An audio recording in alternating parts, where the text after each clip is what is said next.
which means you're going to see a lot of returns today, Kirk, which we always enjoy when it comes to football. Hay set to kick things off for the Brahmas. Trey Williams back deep to receive for the Showboats, underway at Liberty Stadium in River City as Williams from his 15. Looks for a little momentum, finds it, and a crease, and a big gainer all the way into plus territory. A return of 37 yards, the tackle by A.J. Hindi. An outstanding field position to get things started for the Showboats. Case Cookus, former standout, the FCS ranks in Northern Arizona. Kirk, last season, Philadelphia in the USFL, put up big numbers, second in the league in passing yards. Yeah, he brings experience in spring football, one of the more experienced college quarterbacks that we've seen come in to the UFL. Had an outstanding game last week, hopefully trying to build on that this week. Darius Victor is the running back on first down from the 49. And play action for the Chef. Cook is looking long.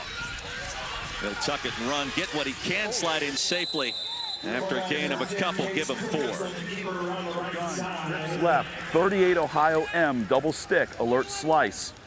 11-11, hop, the gun trips left, 38 Ohio M, double stick, alert slice. Oh, I like that. So we get a hop, so we get the back that moves over, you get the trips to one side, and it's the stick, so it's an easy 5-yard out route.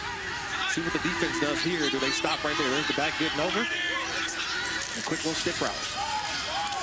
Fake it to Victor, and the pass to the tight end, Sage Surratt. The veteran from Wake Forest picks up 9 and a first down. Yeah, Surratt, a former wide receiver in college. He makes the transition over to the tight end spot. First down, Showboats. Showboats on the move on their first possession. A pair of undefeated teams, week 2, the United Football League. The outstanding return by Trey Williams moments ago. Play action for Cookus, and here comes the pressure. Leaving it deep and incomplete. The heavy pressure coming from Savion Patton. You're going to see a lot of different looks from this defense of the Brahmas. They tend to bring 4 guys, but they're always twists and stunts in the middle of that defense. This offensive line for the Showboats, they have to be on their P's and Q's today because they're going to get a lot of games up front. Wes Saxton checks in for the first time at tight end. Patton played his college ball at Texas State.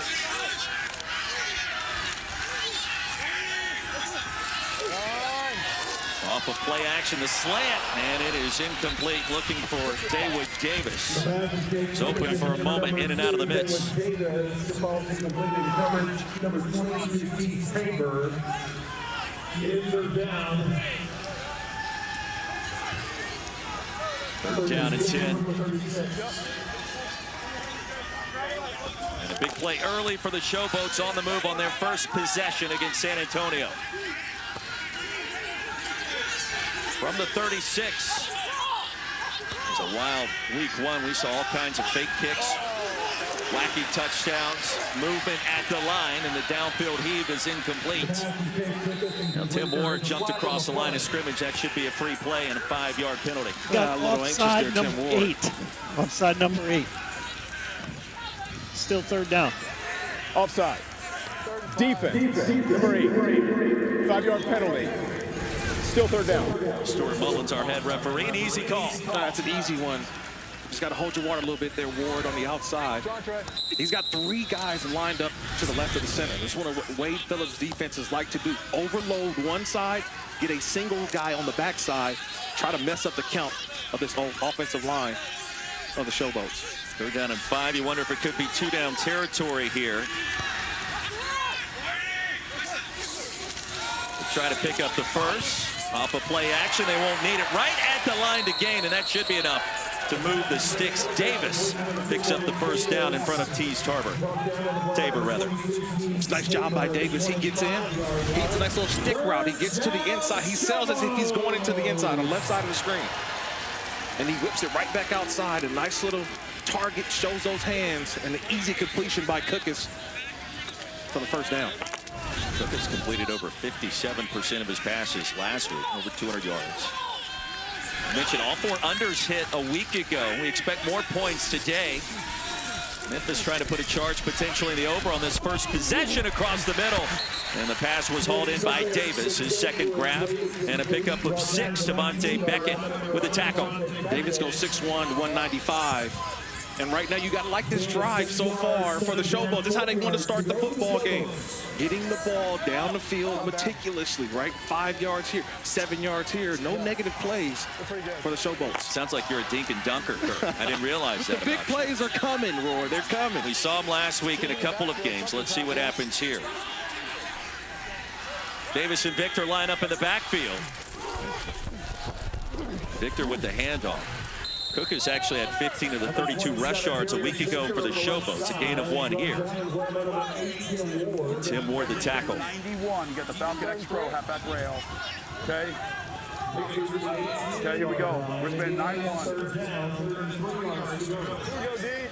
So they're going wristband 91. Wristband 91. Be interesting to see here. Does the back get involved? 8th play of the drive. Victor's in the backfield again, Kirk. Brahmas showing pressure on 3rd. Victor motions out of the backfield and is sandwiched. There comes a penalty marker. Jordan Williams with the early contact. Quarterback's saying he got hit in the head there too, maybe. I didn't think he did, but. This is going to be an interesting call here because you mentioned at 15, Jordan Williams, he just gets to Victor way too early. That ball was already thrown, and Williams, he's going to put his hands up. And look, I've been in that position before. He's got to be a little more patient. Pass interference. Defense. Number 15. Spot foul and an automatic first down. We got a pass interference. The Baylor linebacker.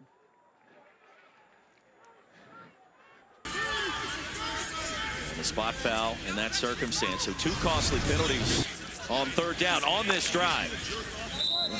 Look, you expect that ball is going to be hot. The blitz is on. That ball is going to be thrown right away. Nice job by Cook is hanging in there.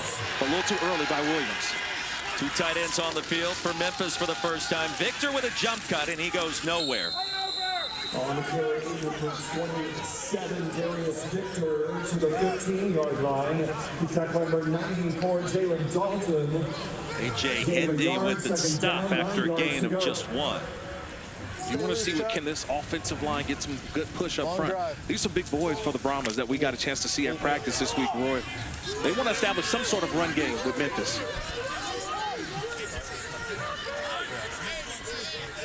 Sage Surratt back on the field, top of the screen. Took us a look his direction, dump it off. Darius Victor with a nice gain inside the 10. Good. 11. Where am I at, Doug? Number 52. Hey, 11. Hey, gun, dice left close. 200 Jet Omaha Lion. Gun, dice left. Gun, dice left close. 200 Jet Omaha Lion. Gun, dice left close. 200 Jet Omaha Lion. Hey, quarterbacks, are you not hearing me? Hey, are you hearing? Did you hear that? Gun, dice left. There it is. Still play the drive coming up on 3rd and 3. Time for Cookus. Takes the underneath route. Right at the line to gain. It was St. Surratt again. Should be enough to move the sticks.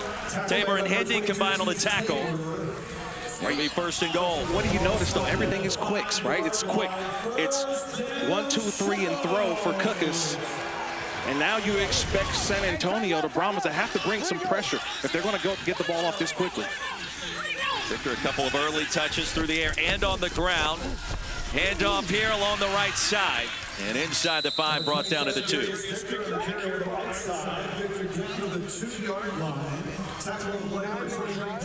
Jordan Mosley, the tackle, 2nd and goal from there, Kirk. How creative do you get down here inside the 5-yard line? Or do you just go old school football and line it up? 1-2-2. And use Darius Victor. He's 5'7", 230. So you got a load back there in the backfield. It was a week ago. Memphis ate up the clock on that first drive. A statement win against the Roughnecks. Cook is in zone and incomplete and broken up at the last minute. It was Darius Phillips working against Jonathan Adams. I don't know how often I want to look to that right side. Last week, Darius Phillips had an 88-yard interception return. And he's right there all over that. All right, over Adams, taking away the inside, getting that left hand in there. That's an outstanding football play, especially with the tight quarters inside the 5. Phillips defines the word lockdown. 4 completions he gave up a week ago. Just 6 yards in the process. 3rd down and goal for the Showboats. Cook is looking end zone on the slant, and it is caught by Davis for the touchdown.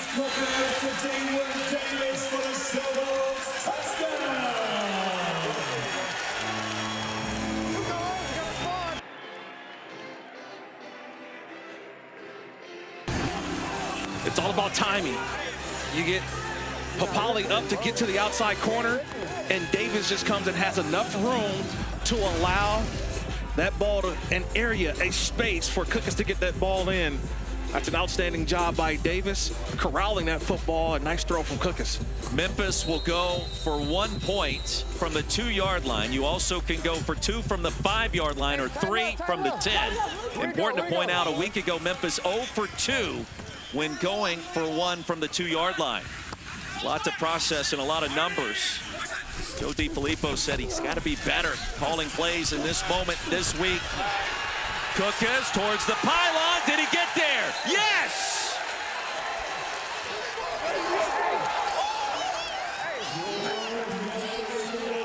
Yeah, baby. Yeah, baby.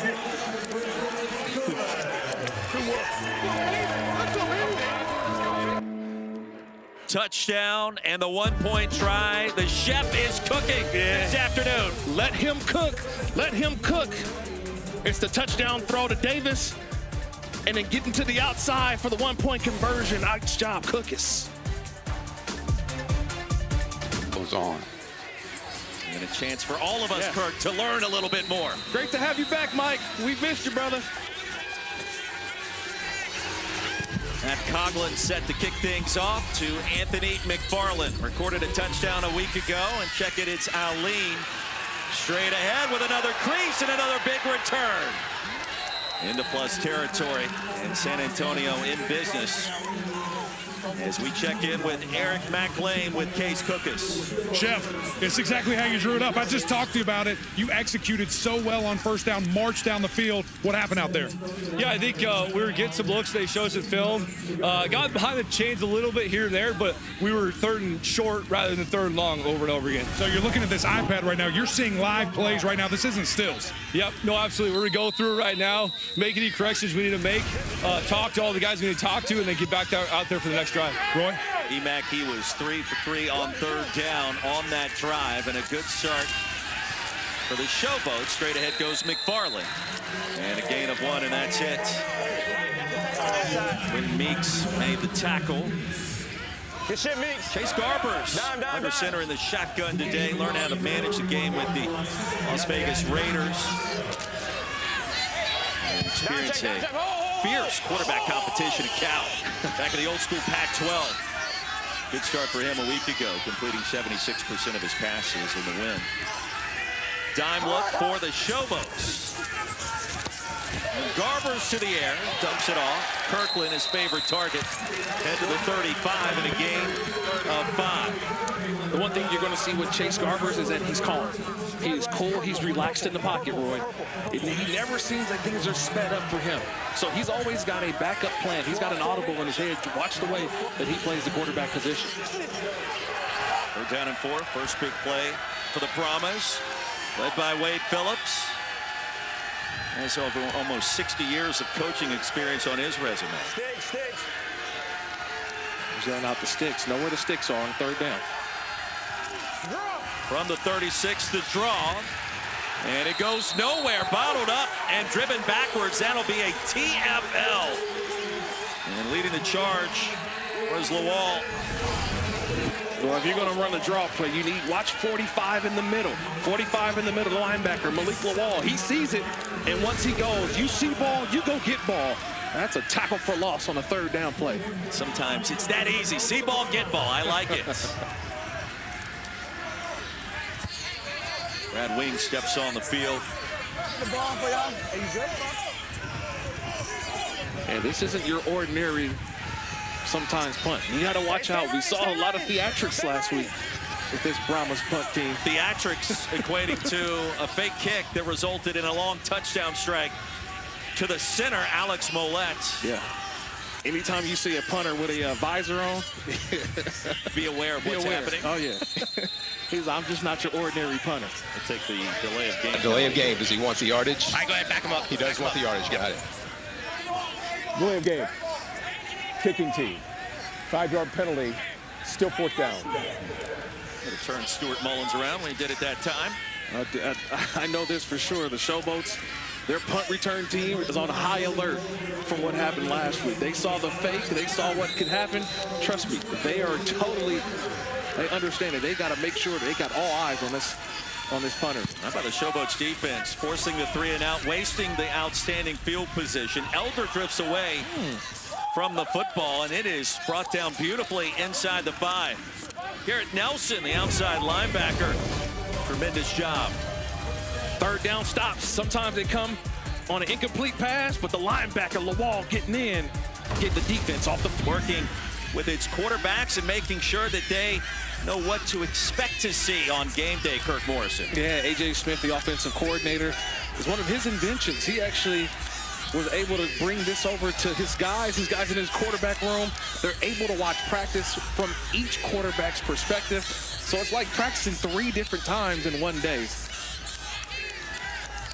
I'm so glad you could join us. Week 2 of the UFL. San Antonio came in as a slight favorite. So far advantage Memphis and a pair of undefeated teams here in River City.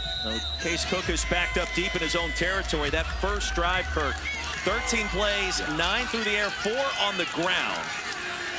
Darius Victor has been the mainstay in the backfield.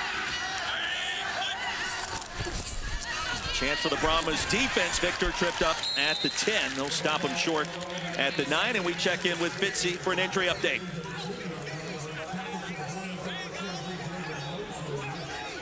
Got a right shoulder injury. Delonte Scott, right shoulder injury of SMU. That's one of the Brahmas' best edge rushers. He is questionable to return. And the 27-year-old from Irving, Texas.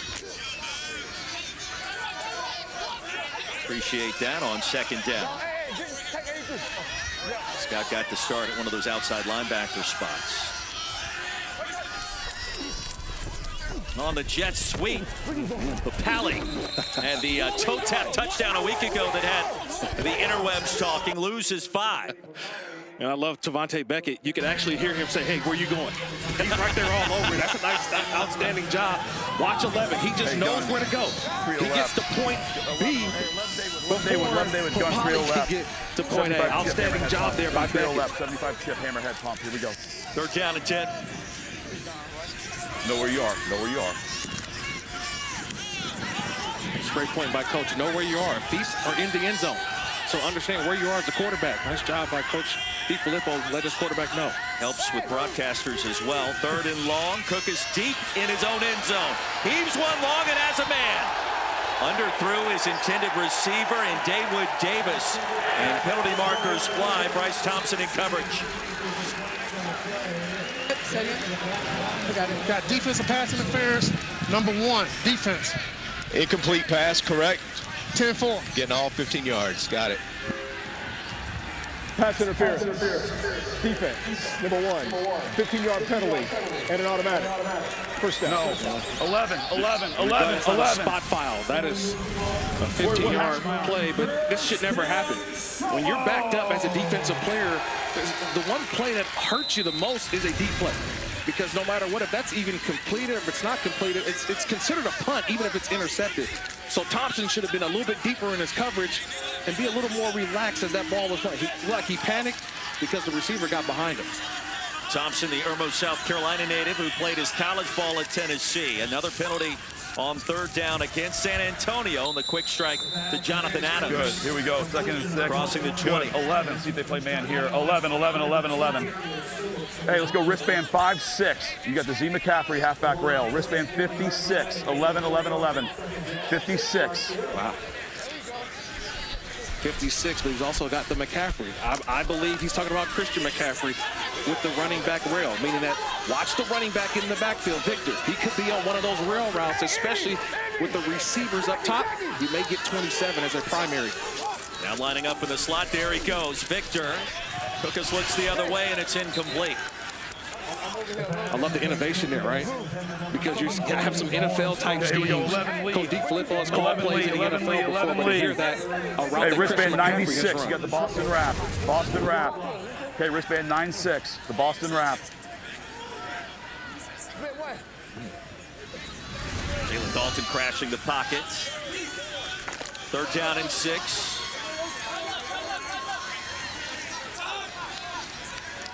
Memphis has been the beneficiary of several 3rd down penalties on San Antonio this time. We're going to have Go back about 5. False start number 83. Got it. Full start. Offense, number 83. 5-yard penalty, 3rd down. Kirk, there's not a lot of dialogue a lot of times, which is interesting by this veteran officiating crew when it comes to penalties. But they're quick, they're efficient. And you love that. I love that. Quick, efficient. Hey, 83, tight end Surratt. He jumped. False start, back him up 5. Surratt won a USFL championship with Birmingham 2 years ago. 3rd down and long. Cookus is going to be flush. Long toss again. It comes up short and incomplete. And looking for Lee Morris. Way down the field. Cookus unable to get full head of steam on that ball. Darius Phillips crashing in.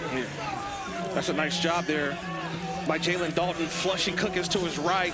Cookus buys a little bit of time, gets the ball down the field, and a nice job of laying off of him. Darius Phillips really could have took a big shot on Cookus there. He lays off. That's good sportsmanship on both sides. An outstanding play by this defensive front of getting Cookus out of the pocket. Mitzi, what do you got? Here with punter Brad Wing, and here at the UFL, they don't have assistant teams coaches like the NFL does, so Brad kind of acts like that. He was just guiding Stevenson on this return. What'd you tell him? I told him to go about 46 yards. That's where we thought he was going to hit it. He didn't hit his best ball, so it was a little short, but we're still in good position. Still in good position. You like being a coach? That's not bad. I like helping the team, whatever I can do. Sorry, Pat. Thanks, guys. Back to you. Fitzy, we appreciate you. A punt of just 38 yards, and now here comes San Antonio again with good field position. Wing was the internet sensation a week ago, rightfully so. Spent some time with the Pittsburgh Steelers last year, so he's probably got some Mike Tomlin-isms in him a little bit about doing your job and making sure that you're helping out other teammates. So it's a nice job there by Brad Wayne. But let's see what Chase Garbers has in possession number 2.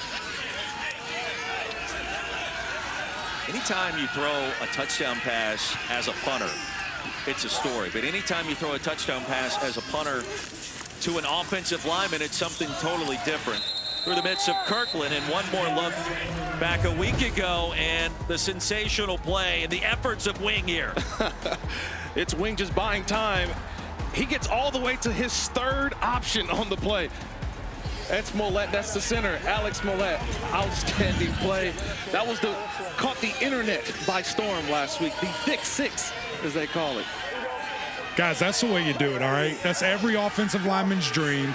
Let me split out, let my big behind go down, and be an athlete, Kirk. Keyword big. Ball's out. Ball pops out. Roberts able to come up with it. And how about this play by the home team, the Showboats?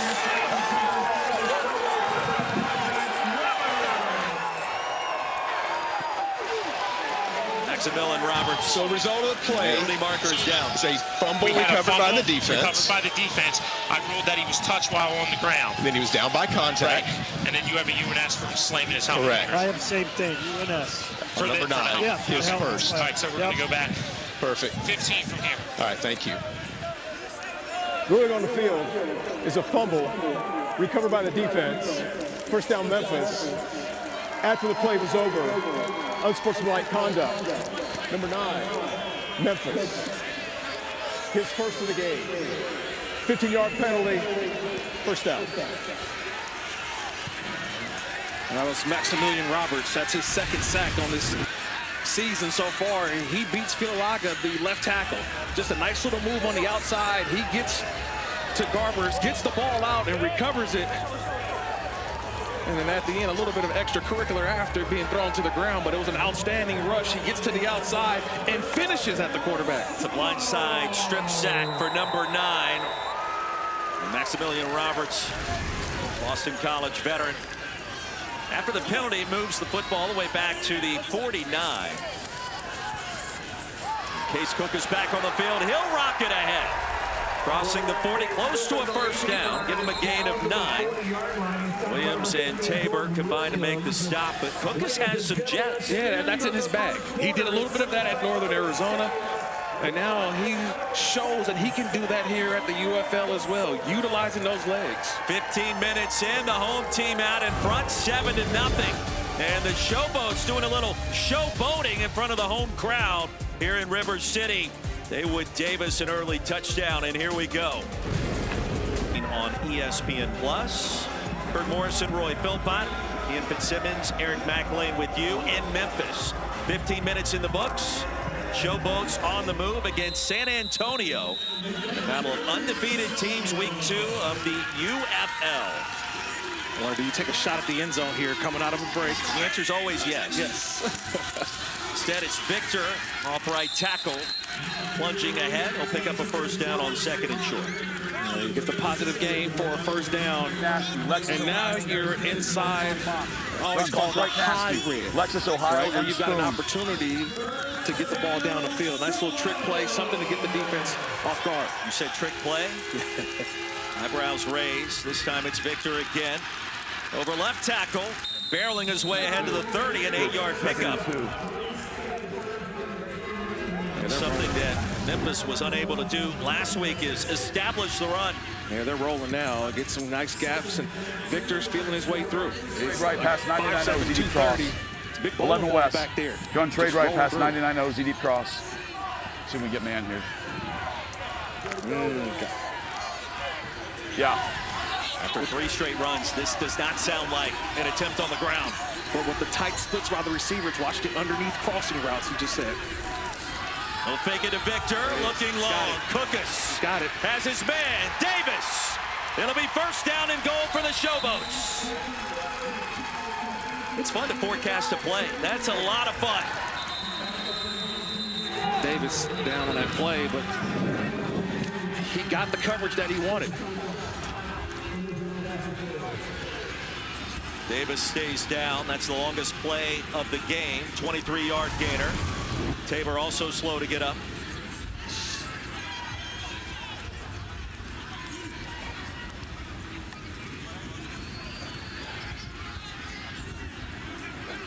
You got right there in the slot, Davis. He's number 2 up top, and he gets the over route. It's that over drag, and nobody picks him up. That's actually on the inside linebacker. That zone was vacated, and nobody picked him up. So that's the hard part, the communication having to be there. And nobody picks up Davis, who just drags across the field. Davis played his college ball at Western Kentucky. Finally on his feet, and that's a good sign for number 2 for the Showboats. And running off the field in a hurry. How about 8 first downs so far for Memphis? Now 1st and goal. I'll call it a comeback for Davis, who was banged up in his first game of the NFL back in the day. Coach Cliff also on the field. Got out in a hurry and back on the sideline.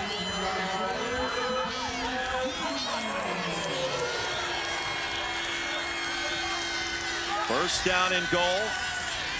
11 personnel. And it's Victor. Well, they found something on the ground on this drive. This time, a short pickup of just 1. And these Victor runs, 1 yard, 2 yards. Those in the 4th quarter are going to turn into 5- and 6-yard runs, Roy, because he is such a load back there that you're not going to want to tackle that in the 4th quarter. So you can see Memphis starting to establish that run game in between the tackles. Yeah, this drive alone, Kirk, 4 runs, just 1 passing attempt. It went for 23, 2nd and goal. Surratt, bottom of your screen, always one to watch. Looking his direction, the crosser, and it's incomplete. Blanket coverage on Papali. And it was Tease Tabor, who was injured a few minutes ago, back on the field. That's a nice job by Cookus, realizing he's got man-to-man coverage. And what does he do? He buys time by doing what? Just scooting to his left. knowing I've got to get a little bit of an area, some room, get that ball out there, but Tabor was all over it. Nice job by attacking the receiver as the ball came through by Tabor. Lucas is a threat on the ground. Saw that a week ago on 3rd and goal to the end zone, and incomplete and nearly intercepted. That one was Surratt. Blanket coverage by A.J. Hendy. And a field goal attempt likely coming from the Showboats. Yeah, that one you want to help your quarterback out. Sage Surratt, that ball's in his hands. I've seen him make that catch during his college days, but that ball's right there to the outside. Your big tight end got to help you out on that one. That could have been a completion. Get you right there either at the goal line or for a touchdown. Matt Coughlin 2 for 4 a week ago. The entire kicking operation brought in from New Orleans and the USFL from a year ago. Now in Memphis, and the 23-yard attempt sneaks through. 10-0 our score. Memphis leading San Antonio, week 2 of the UFL. Just keep staying balanced. You know, we hit them with the play action pass where everything is involved the run game. When you run the football, everything comes to fruition. We just got to be better down there in the red zone. That was a shame to waste a turnover by our defense and not get it in there. You're doing it right now, Coach. Appreciate you. Thank you. E-Mac, we appreciate you. Memphis trying to improve to 2-0 on the season. Now Lean already has a kick return today of 42 yards. Kickoffs from the 20, which translates into a multitude of returns. Now Lean from his own 8 with a lane and a burst and driven down hard at the 33, and a return of 26. And we check in with Fitzy with an update on what's happening with the point spread. Yeah, Roy, San Antonio opened this game at kick at -1 now. Live wagering, Memphis is favored for -6 right now. So a 10-0 lead. Memphis favored by 6. Live wager on ESPN Bet. Hey, the Brahmas right now, 3rd down penalties defensively. It's killing them, guys. Killing them. It is killing them, leading to some free plays for the Showboats. Lean remains down after that nasty collision with Roberts. And that's going to leave a mark. A little friendly fire on the back end as well. Yeah, a little friendly fire. And it's Roberts who remains down. Yeah, it looks like he's got hit at the end, the helmet to the midsection a little bit. That's the one that hurts. Trust me, you get the wind knocked out of you, it doesn't feel good for a couple minutes. He had the strip sack moments ago and was called for a penalty after the fact as we step aside in Memphis. Simply Spike Limeade today. Celebrate responsibly. Simply Spike Company, Milwaukee, Wisconsin. I'm about to send you down to the concession stand, Roy. Let's go. Look at that. Let's go. Here we go. Let's go, hot dogs. I can see you got it in you, brother. We're in Memphis. Maybe some barbecue as well. Yeah. The more you can do here. I love it.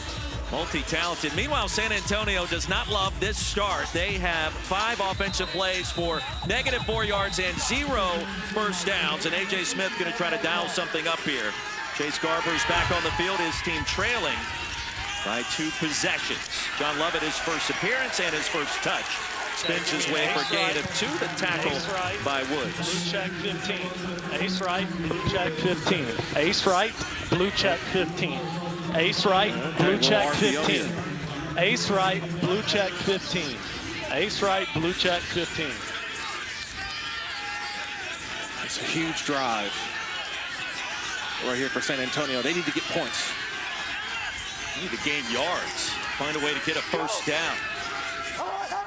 Led by head coach Wade Phillips, undefeated after week 1. Quick toss to Kirkland. And stop close to first down yardage. That's the big way to do it right there. That's the right way to do it, I should say. I think Jontre Kirkland is one of the best players in the UFL. Explosive. He's explosive. He's a big play waiting to happen.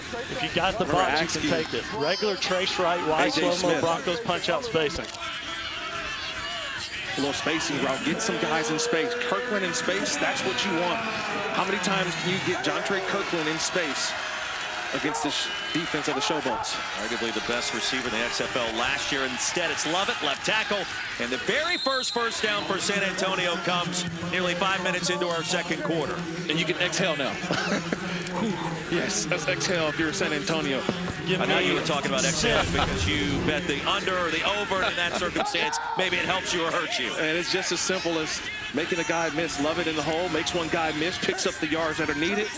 You've got a first down, and now you can start to experiment, start to go into your script, because they've been off script since that first series. Kirk, I want to go back to Lovett. I love what he did. Said they'll fake it to him, the swing pass. Nifty move by Stevenson, still on his feet. Brought down in midfield. TJ Green played his college ball at Clemson. Yeah, here we go. Give me this. Tight, tight, tight. Nebraska H yo-yo. Tight, tight, tight. Nebraska H yo-yo. Cody, make sure you're going up on the mesh. Here we go. AJ, that sounds like a big play waiting to happen right there. What is that, Kirk? What are we thinking? Cody Latimer. They talked about getting swing. the tight end more involved. The Super Bowl champion, Cody Latimer of the Denver Broncos, need to get him involved, number 3. All XFL last year with the Orlando Guardians. They'll swing it out to Lovett. Bottled up in the backfield, brought down the TFL, Delrick Abrams Jr., and a loss of 4. That's open space. That's a big play. Abrams gets a tackle for loss. He's just playing his gap, gets to the outside. Watch how he uses the sideline, though. See how he comes inside out? Making sure that, hey, I'm going to use that. That's an extra defender on the outside. That's a solo tackle on the outside, forcing it now a 3rd and long. Sam Tecklenburg is in. For the Showboats. Cody's in? No. Sam Tecklenburg is in. Out. Hey, where was Landon? Landon Akers, number 82. Cody Latimer, the tight end. Dump off pattern on 3rd down and long, and that'll be stopped well short by P.J. Hall. So nothing doing in San Antonio faced with 4th down again.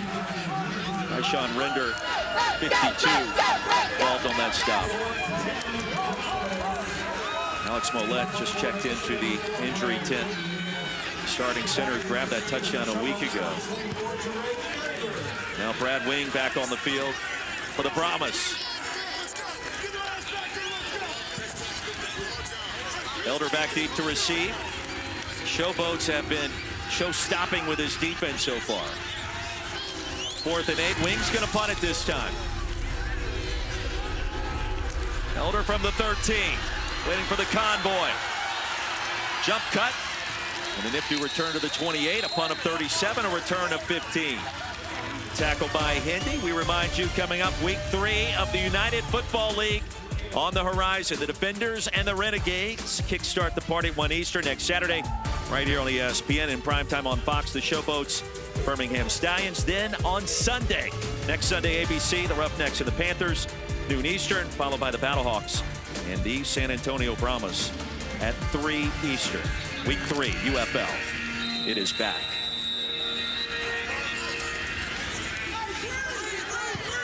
Fourth possession now for Case Cookus.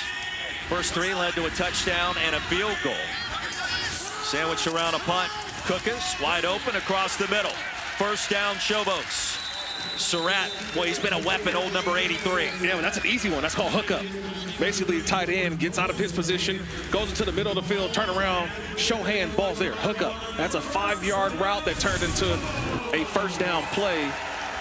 On the left side of your screen, see the tight end, Surratt comes up, stops, hooks up, and that ball's delivered on time and get north and south for a first down. Kirk, that's a new definition for that word I was not aware of. A gain of 13. Should be reading 29. That's the way I describe it. True football mind. Victor around the left side will punch it back in, and off the cut. The nice gain, the tackle by Ward after a pickup of 4 yards. Yeah, I want to see Eric McClain talk to Coach Filippo, and what did he say? They're more balanced today. And when you have a balanced offense, you're able to dig deeper into that playbook, because right now you're able to run, you're able to throw, and then I'm waiting for the big shots down the field. They haven't shown that yet. That is definitely in their arsenal, in their bag of tricks. 16 passes, 11 runs, and already Victor with 26 yards on the ground.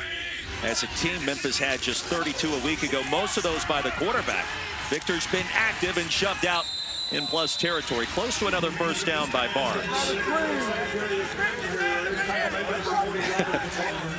And you can hear the San Antonio sideline saying it's almost as if they're working kind of an offensive screen play down at the bottom. And it's getting the running backs wide open on the coverage. That's how Victor's getting wide open. Timeout. San Antonio. The tempo equates 30-second timeout. To a timeout. And so Memphis putting its foot on the gas here. Well, they call him the chef, and here's why. He can cook them up, and that secondary has been back on its heels for the most part. I mean, he's just been on time with his throws. Seeing it, where does he need to go? What does his offense need from him? That's what I see from Cook is if the offense needs him to take off and run, he can do that. If they need him to throw, he'll do that. But he makes the heady play. I think the play that we even haven't shown, he got a one-point conversion that really seemed that there was nothing there, but yet he sprinted to that front pylon and got the ball over, and that's all you needed. So they got a one-point conversion there. That's why we're at 10 points, and it's on the shoulders of their quarterback. Case Cookus. And if you're wondering what is a one-point conversion, there are no extra point attempts in the UFL this year. You go for 1, 2, or 3, and the one-point try from the 2-yard line. Ball popped out late. I believe they're going to rule him down before the fumble. That should be enough for a first down. The ball. Wade Phillips telling you what's happening. First down, Memphis.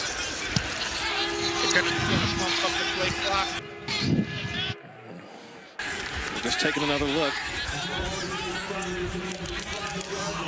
I don't know if he was down by contact.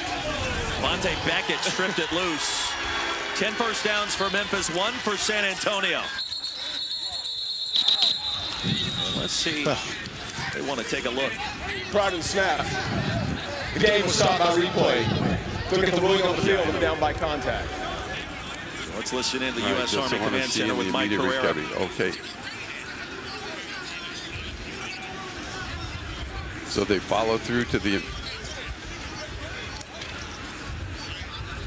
Okay, Stuart, we're looking at a couple of things here. First of all, the ball is out. The ball's out. So now we're following the ball in the continuing action here.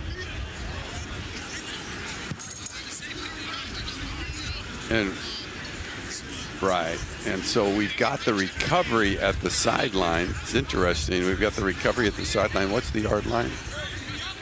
35-yard line. And that's the offensive team. The defensive team. Okay.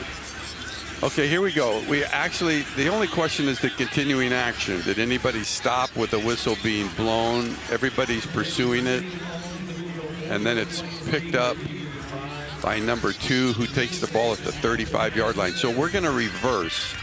Since he wasn't down by contact, we're going to give the ball to the defense at the 35-yard line, and it's going to be 1st and 10, the minus 35. Okay. After video review, the runner fumbled the ball prior to being down by contact. There was a recovery by the defense in the immediate continuing action. It will be first down San Antonio at the minus 35-yard line. Darius Phillips has made himself some money these first couple of games. Now with the fumble recovery, it felt like for a moment Davis had a chance to pick it up, but Case Cook is clearly knocked down as he spun around and the ball pops out from Devontae Beckett with the strip. Yeah, that's a great job going back to the beginning. Like you mentioned, Beckett gets the forced fumble, the ball's out, they play on. And you mentioned it, Phillips recovers the football. It's kind of funny, though, right? They always say play to the whistle. Well, you got to play after the whistle, because if Phillips doesn't play after the whistle and gets those 2 feet in on a recovery, I don't know if this ball would have been going over to the San Antonio Brahmas. Lockdown cover corner, and we check in again with Fitzy with an injury update. Roy, Brahmas starting center Alex Millette out with a right knee injury. He got rolled up on that last play. Sam Tecklenburg, who does have NFL experience, now in at center for San Antonio. Appreciate that. So Millette had the touchdown a week ago. That's currently out. Yeah, that's tough being out your center, but it's funny. You're supposed to play to the whistle, right? Well, the whistle was blowing. Guys are still playing. That's a nice job of playing through that whistle for San Antonio. Each team with a turnover. Lovett, the running back. San Antonio needs a drive and needs some points. If you have the over, you want some points here. Plenty of time for Garbers, and the swing pass to Lovett goes nowhere. That'll be a loss of a yard. TJ Green's been everywhere along that far side this morning and now afternoon. You know, I talked about Chase Garbers earlier, and you see how he goes to his progressions. It's, hey, progression 1, go 2, 3, and goes all the way to the backside to Lovett. That's the experience that we talk about being on an NFL roster the last couple seasons. Now showing it and showcasing here with the Brahmas. Memphis defensively has not yielded anything so far. Tripped up for a short gain, maybe 2, and that's it. Let's go back to the U.S. Army Command Center with Mike Pereira. And Mike, what did you see in that last sequence? Yep. We saw it was clearly a fumble. The question is, was the whistle that they blow, which they did, but by rule, when the ball's loose, you can play through that, and you play through to the recovery, and that's why we gave the ball to the defense. Appreciate that update, and it makes sense. We love the clarification. Yes. The VP of officiating for the UFL, Mike Pereira. On third down, Garbers escapes for a moment and then not for long. Driven down at the 32 by Roberts, his second sack and number 9 for Memphis. Showboating his way around the field everywhere today. Well, he just came back on after he was banged up on the kickoff moments ago.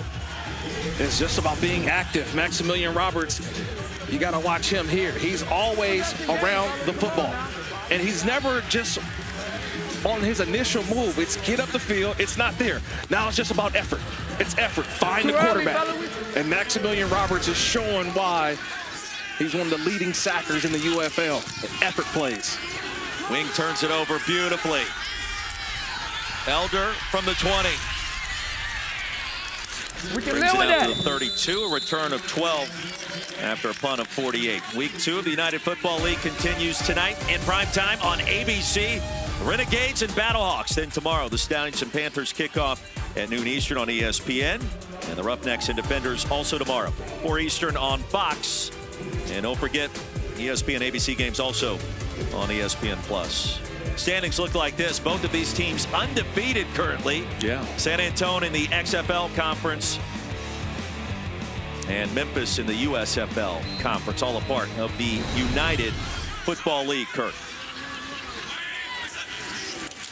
Memphis gets it back. The swing pass. Davis with a burst and a first down. Boy, he has been a true difference maker and the fastest player on the field for either side. Yeah, you get a couple of blockers from in front of him. That helps you out as well. I mean, Davis, think about it. He's got 2 guys out there. This is a screen play. He's got a tight end and a receiver, and you help each other out. Give him a nice little lane, and Davis taking off.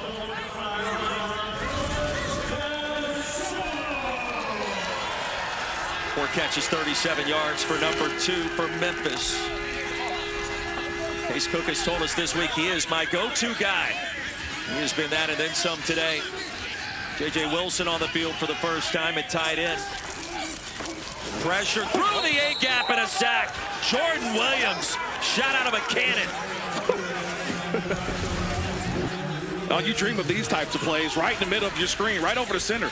Jordan Williams, you see Troy Polamalu do this all the time. Ray Lewis, Junior Seau, those are the type of plays that you dream about at night. It's timing that play right up, getting to the quarterback before he can even make a decision on what to do. A loss of 9.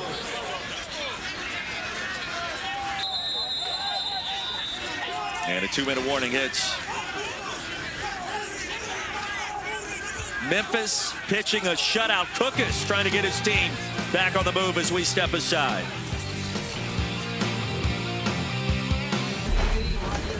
Oh, baby, it is coming. If that doesn't send a chill down your spine, I don't know what else can. Kurt Morrison co-pilot.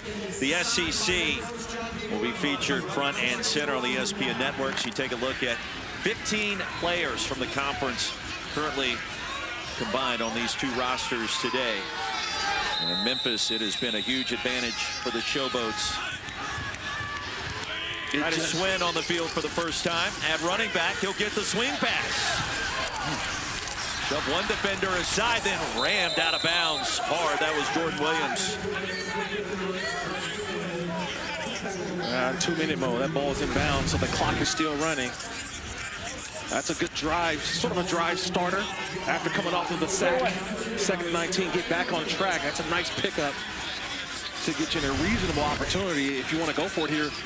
3rd and 10, trying to pick up some more yards, get a first down, get some points before the half. Put Jordan Williams on your Form Tackling 101 video because he has been outstanding in that department today for San Antonio. 3rd down and long. Cook is on the move. He'll buy some time and some real estate. Shoved out hard, short of midfield, and it was Beckett who prevented the first down. Gain of 5 on 3rd and 10.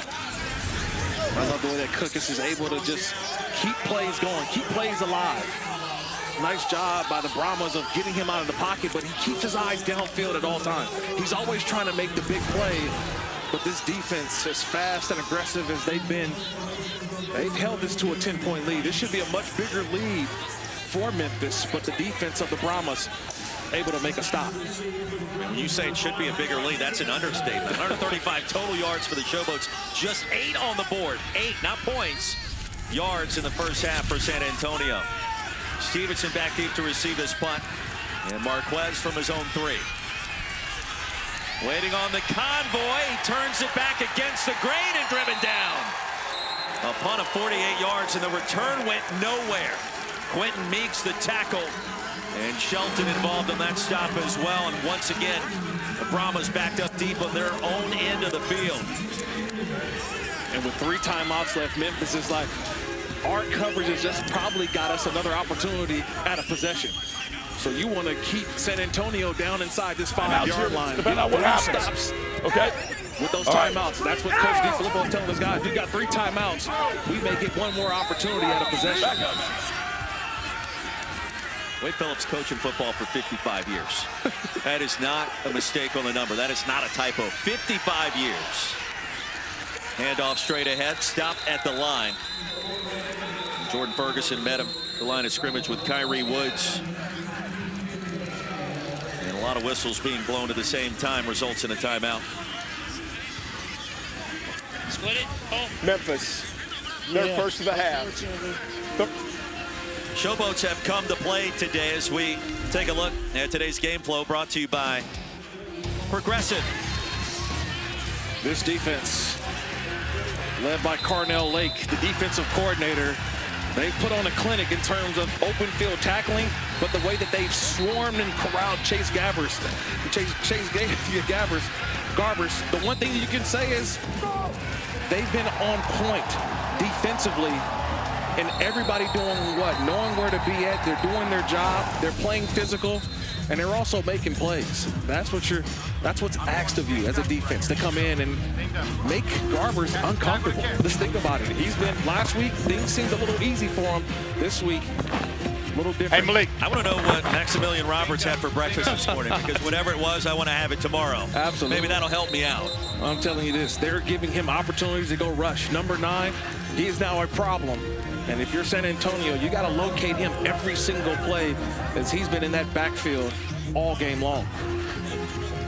United Football League week number 2. A pair of undefeated teams going toe-to-toe. And Memphis, the host squad here at Liberty Stadium, in control early. Garbers 2 yards deep in his own end zone again. 2nd down and long. He'll throw it, backside pressure, and he got rid of it in the right amount of time. Otherwise, that was going to be a serious issue with Meeks bearing down on him. Yeah, and the bigger issue is that the clock stops. That's the bigger issue. That's a save timeout for Memphis. So now you get one more stop here on 3rd down. They feel like, hey, we're in business on a punt, and we've got an opportunity with 1 timeout left. Quentin Meeks was unblocked in a situation where Garbers is already deep in his own end zone. So what do you run here? Do you dare to hand the ball off? Yep. Handoff straight ahead. A timeout coming. It'll be another 3-and-out forced by the Showboats. Yeah, that's what I mentioned there. You hand the ball off, but you create an opportunity for a timeout for Memphis. So they've got 1 timeout left.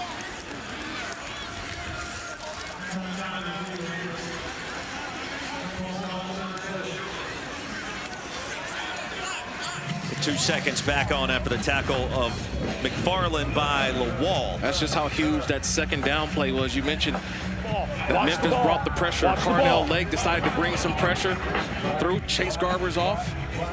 And this has just been a first half that I think San Antonio can't wait to get into the halftime, right? They can't wait to get to the locker room. They've got to talk some strategy. They got to talk some different looks, because probably what they're seeing on film is totally different the way that Memphis has been able to attack, especially and get after the quarterback. Well, if you played the under today against what both Fitzy and I thought was going to go down, you are playing this first half with house money, it feels like, because you are on track. San Antonio not having a first down on 4 of its 5 first half possessions. Elder back deep to receive this punt from Wing.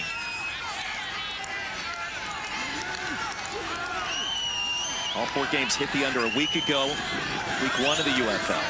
Figured the worm would turn here in week 2. Hasn't happened yet. Elder from midfield calls for the fair catch, and he'll make it tumbling down after a punt of 42. All right, so if you're Memphis, you've got the 2 possession advantage, a timeout to work with. Right. Clock stops on incompletions, just like normal rules and what you would expect.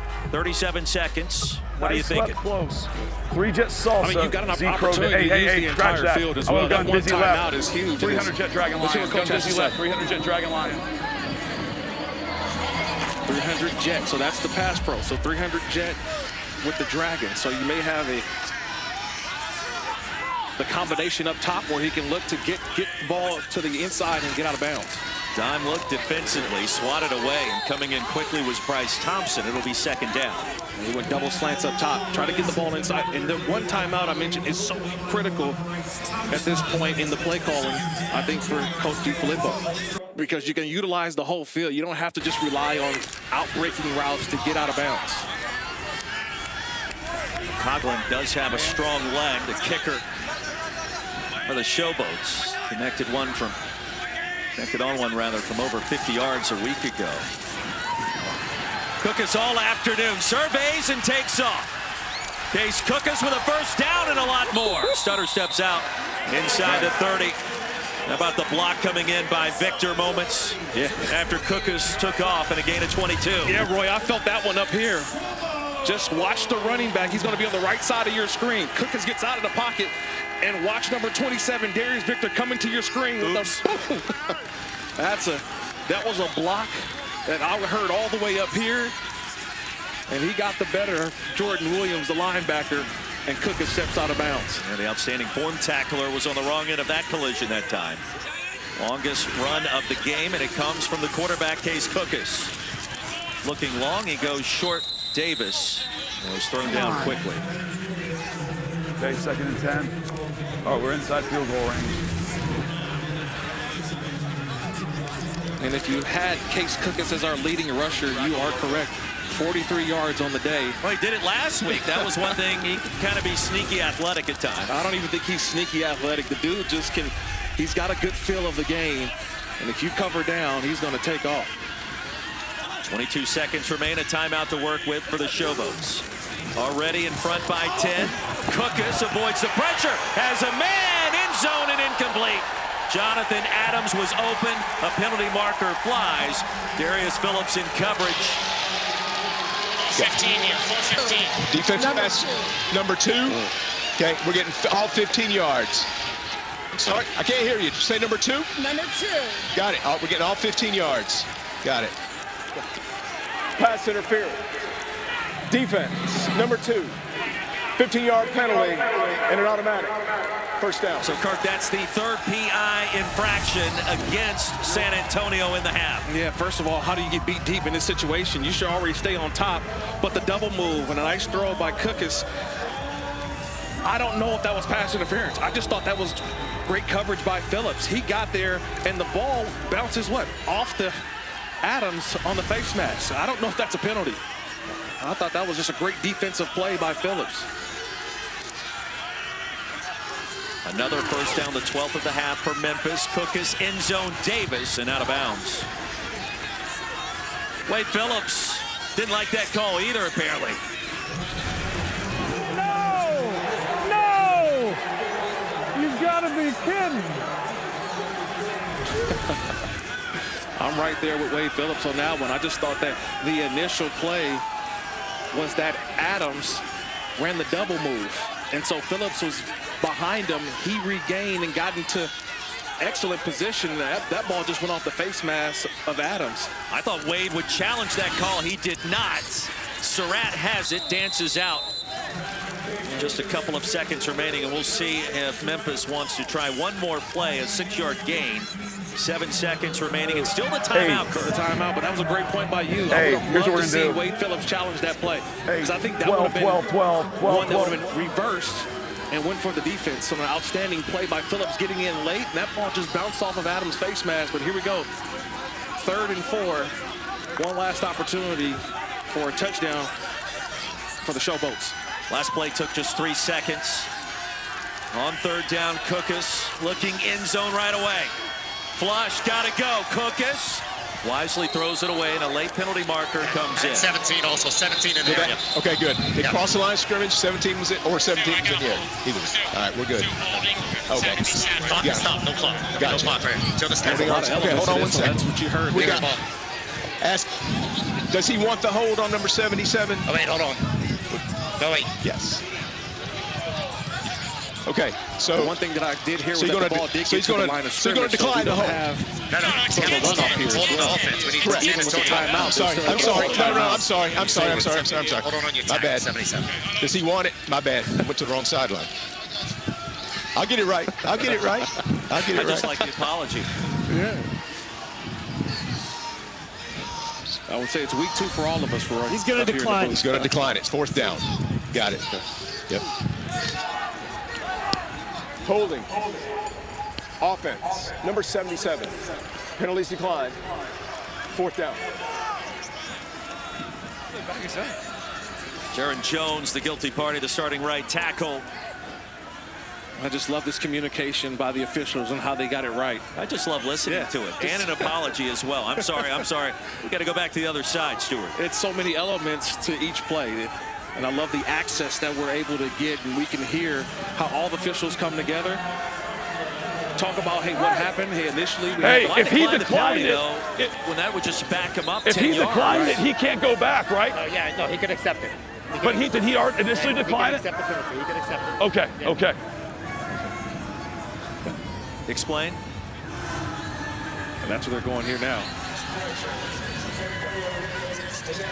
The 10-yard penalty. Thank you. There we go. We're replaying. 3rd down. Why would you decline that penalty and allow them to have the chip shot field goal, back them up, and let's do it the right way? There we go. That's why the communication's Yes, there. he can't change his mind.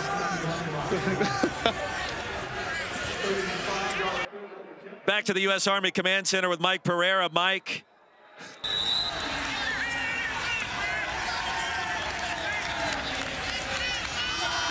After the kick, and it's punched up and good to make it 13-0. And Mike, that was a curious scenario at the end of this half. I want to talk to the ref. I want to talk to him. I want to talk to him right now. You can see Flip is a little bit automated about this too. It's one of those where, look at, we went to the wrong side first to talk to the coach about the penalty. There just was general confusion there. So to me, you think about it, you were right. There's no reason to decline the penalty. So with the breakdown in communication, that's the right thing. You know, let them change their mind at that point. And we would let Flip do the same thing, by the way. I said perspective. Another guy said, I'm just a winner. I love winning and I love competing. And then another guy just said, basically, as long as I've got snaps left in my body, I'm going to go out there and play. And so that's what you see throughout the UFL. A lot of guys having opportunities to go out there and just play the game that they love. UFL kickoffs coming from the -20. Alene and McFarland back deep to receive. Alene, who had a big return in the first half from his own 11. Weaving his way towards the 30, driven backwards there, and finally down near the 28 after a return officially of just 18 yards. Quentin Meeks with the tackle. Coach Flip, Coach Phillips. For San Antonio, Kirk, and starting this second half, what are you trying to dial up to get things cooking on offense? Yeah, I was waiting for you to ask me that, Roy, because John Trey Kirkland, their best player, number 13. He's only got 2 touches, right? 2 catches, 11 yards. He's a big play waiting to happen. And it seems, look, the score is only 13-0. So you can just play this game the way that you wanted to start the football game. Get into a rhythm, get into a script. There is no time for panic. That's what I would tell my team. No panic. 14 total yards in the first 2 quarters off the swing pass. Love it. Weaving his way across the 35. And Cody Latimer with the grab and a penalty marker down as well. Usually that's a penalty right there at the point of attack. On number 13. Holding on 13. Holding offense, number 13. Got it. So replay first down. Right. Got it. Holding. Offense. Number 13. 10-yard penalty. First down. That's your guy. Yeah, I wanted to get him involved, but not in that kind of way, right? I want to get him involved in the game plan. Well, this time it's always difficult, especially on the outside screen type plays. Kirkland was beat off the ball, and it's hard to sometimes know where your receiver, this time the tight end, Cody Latimer, where he was going to be at. Always a difficult block. E-Mac? Frustrating because when you're doing that, you're trying to get something going, Kirk, like you were just saying, and then you have a negative play, and then you go back 10 yards. That's frustration that goes to everybody, not just the coaching staff. First down and a long ways to go, negating the 9-yard pitch and catch. Motioning out with Stevenson, looking that direction. He'll grab it on the move. Stevenson, a big gainer. Into plus territory, driven down to the 40. How about a gain of 42 through the air for number 5 for San Antonio, by far and away longest play from scrimmage. Yes, and they're right back on the ball. You get the big play, you got the defense on their heels a little bit, and the experience of Garber's knowing what's going on. He's right up to the next play. Garber's back to the air, has a man, and it's knocked down at the last minute. Elder with the PBU, otherwise that could have been 6 points. You talk about one of the best center fielders in baseball. That's what Jerry Elder shows you right there. I don't know if he's playing baseball in the offseason when he's got time, but he comes from center field and just gets that right hand to knock that ball away. That's an outstanding job by Elder, playing deep, realizing that the Brahmas are going fast. They just had the big play, right? The big play offensively, and Elder staying deep and was able to knock the ball away before it can get to Kirkland. Yeah, hitting that far side. The first one to Stevenson, that one to Kirkland. Off the throwback, McFarland bottled up quickly. He's going to lose a couple. The wall snipped it out. And a loss of 2. Tripped right purple. Tripped right purple. Tripped right purple. 3rd and 11. Tripped right purple. Purple. So you get the big play, and then you get the knockdown on first down, and then a negative play on second, and you're already 3rd and 11. I would think this would be 4-down territory. San Antonio. Great recon. One first down in the first 2 quarters. Great recon. 8, 7. Countdown was on. Play action on 3rd down, and incomplete. Over the head of Stevenson. 3rd He's down. listed at 5'10", needed to be about 6'7". Yeah, Garber's wanting him to keep running. That's a tight window throw, and you would have loved for him to be able to try to get 5 or 6 yards, maybe more, and to create a 4th down. And like you said, we just missed 2 shots. They missed an opportunity after the big play to Stevenson. It kind of goes for wasted, and now you're in a situation where you got to punt. Brad Wing back on the field, standing at his own 45. Elder back deep to receive. 13-0 ball game. Memphis trying to improve to 2-0 here in week 2 of the UFL. A fair catch made, tumbling backwards near the 12 after a punt of 29. Advantage, Showboats playing in front of the home crowd. Memphis a 13-point lead. Take it from me, Danica Patrick. We come together. We're going to try to finish this thing out. Thanks, AJ. Roy, Kirk. And thank you. Kurt Morrison, Roy Philpott here in the booth. Ian Fitzsimmons, Eric McLean on the sidelines. Case Cook is back on the field under duress. Fires it incomplete with 2 penalty markers coming in. A.J. Indy got the pressure there. Yeah, hit him in the head. Forcible contact with the hand to the head, number 29. Got it. Personal foul. Roughing the passer. Defense, number 29. 15-yard penalty and an automatic. First down. And that's the story of this game. On the left side of your screen, Indy comes in. It's that left hand trying to bat the ball away, but he gets into the face mask. Vertical leap, though. I'm looking at it. It was a great vertical leap, but you got to know when to get off. He's not going to make that play, especially on the quarterback. You jump up to try to make the quarterback have to change his arm angle on that one, but that's been the story for the San Antonio Brahmas today. Defensive penalties, their 5th one on defense today that it's given great position for Memphis. Okay, Smith would love to get the football back. Slipping down on the run was Swin. Okay, 2nd and 11. Here we go. Hey, let's do this. Hey, 12, hey, 11. Hey, gun double right D, 350 steer pitch. Gun double right D, 350 steer pitch. D's and dogs. Good. Gun right. Triple. So the running back comes back in.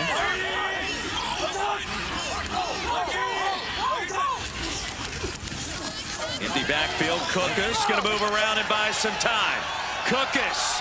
Case on the run. And tumbles down near the 35. Beckett in the area. And there is a penalty marker down. And that was late in that play. Back up. Come over here. What you got? Okay. Okay, so come on. Hey, let us talk about it. Hold up. So you got a dead ball, personal foul, unnecessary roughness on the sliding quarterback. What's your number? All right, Mayday, did you hear that? What he has? All right, go ahead, Milton. We have a dead ball.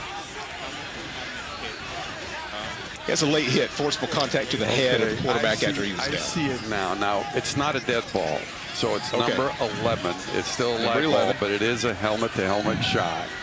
Okay. And so you're going to tack that on to the end of the run. Perfect. Thank you so much.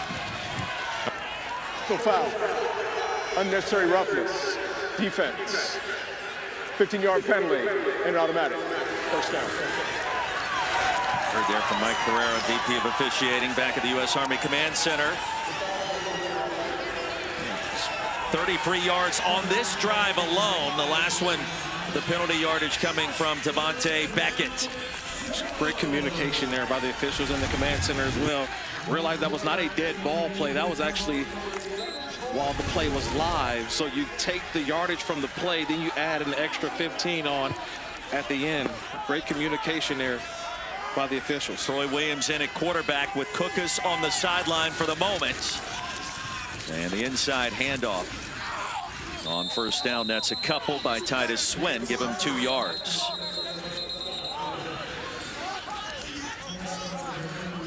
Have an injury It's now. been a physical game today in Memphis.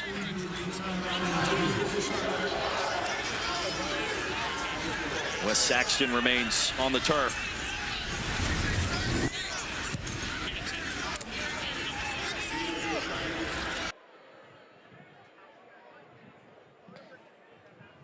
Entry timeout as we step aside here at Liberty Stadium. 13-0 our score.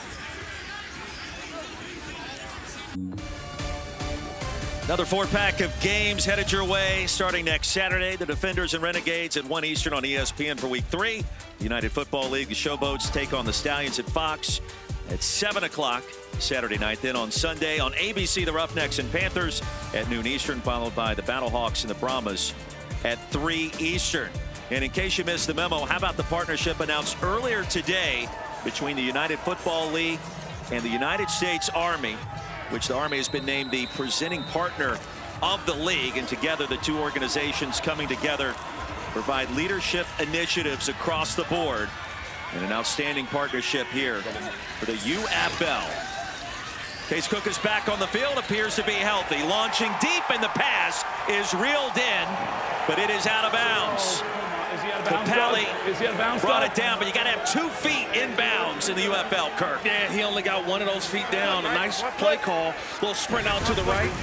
It got the ball right where it needed to be, but just ran out of real estate for Papali. That ball's thrown right where it needs to be. Okay, just couldn't get both feet down. Hey, gun trips right. Gun trips right. 3-jet plunket. 11. Got possession, got the left. Hey, gun trips right. 3-jet plunket. Didn't get the other down. Would have been a gain of 26. Oh, man. And instead it's third down. Titus Swin on the field. Memphis from near midfield. Cookus brought down. And the side swipe by Wyatt Ray results in a sack and a loss of 5. And good things happen when you go fast. Be aggressive. Wyatt Ray didn't get a lot of them, but he got enough of them. Sometimes enough is all you need. That's right. Something about Boston College defenders today wearing number 9. First it was Roberts for Memphis. Now it's Ray for the Brahmas. Yeah, he's just on the left. He's coming right there and just fast through. He gets all the way through. So it's just a slap, come through, and he finds a way to just slap him down. It's just enough. Got a little bit of that shoulder pad and got in there. BC had some dudes back in the day. Not that they haven't had some recently, but Matt White back on the field to punt it away for the Showboats, leading 13-0. And loving the under right now if you're just tuning in. And from the 10, Stevenson. A couple of nifty cuts brought down to the 22. A punt of 43, a return of 12. J.J. Wilson with a tackle, and here comes Chase Garbers, and well, something's got to give. He had the big pitch and catch in the last possession. Bog drive down in Memphis territory. Let's see what happens here. Yeah, you mentioned the 38-yard big grab by Stevenson that really got them and across the 50-yard line, some favorable position, but in 3 straight runs, and then they were forced to punt. They've got to put some good plays back-to-back together. Still 13-0. It's not as if they're getting blown out in this football game. They just need one drive, and if I'm Chase Garbers, that's what I'm telling my guys, looking at everybody. Let's just put one drive together, fellas. Brahmas just 2 first downs the entire game. An empty backfield on first down. Garbers a quick trigger, has his man. A nice gain, and that's one way to do it. As John Trey Kirkland finally gets more involved, a stop by T.J. Green. Pistol, okay, and give me Trace Right, H on, Z orbit, Boston Sip.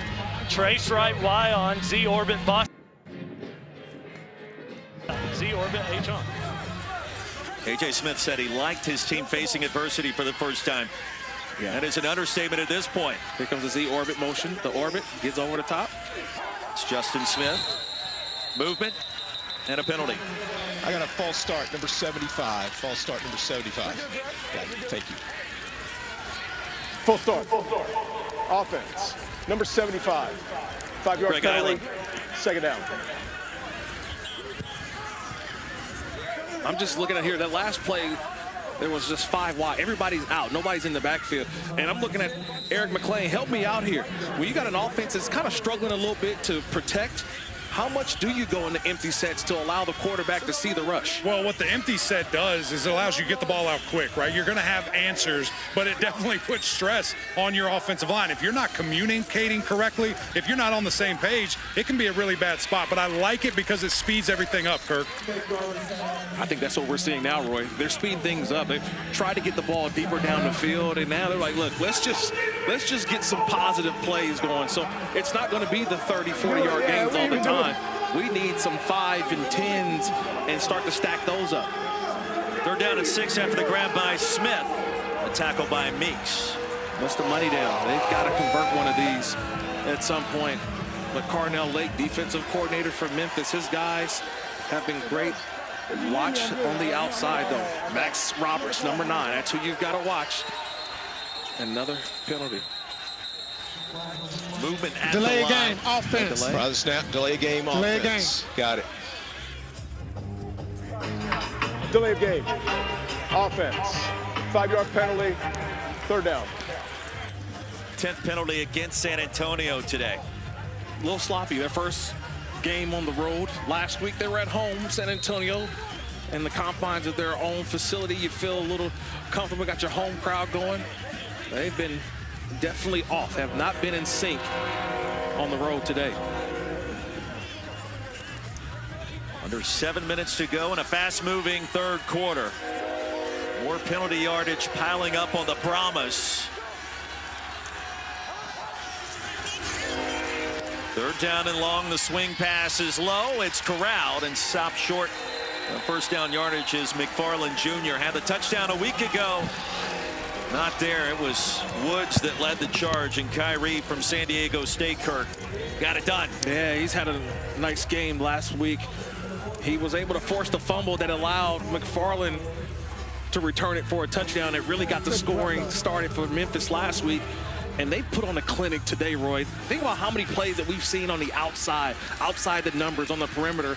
And Memphis has done a terrific job of tackling and getting guys down. Now you think about Woods and TJ Green, 5th straight punt for San Antonio. Elder from the 30. Try to cut it back. How about the spin? He'll make something out of nothing. It's still on his feet.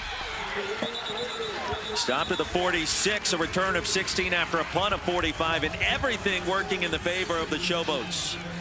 Just got to make the first guy miss. And get a couple little spin moves. And you can see the confidence now for the Memphis Showboats. Now watch the spin move. Just Elder gets 2 guys in one, put them in that spin cycle.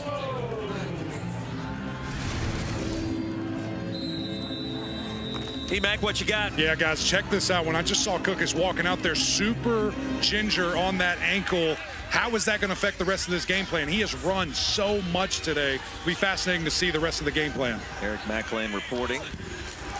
Cookus on the field. He wants to throw it on first down. He'll step in front of the pressure and be tripped up crossing midfield.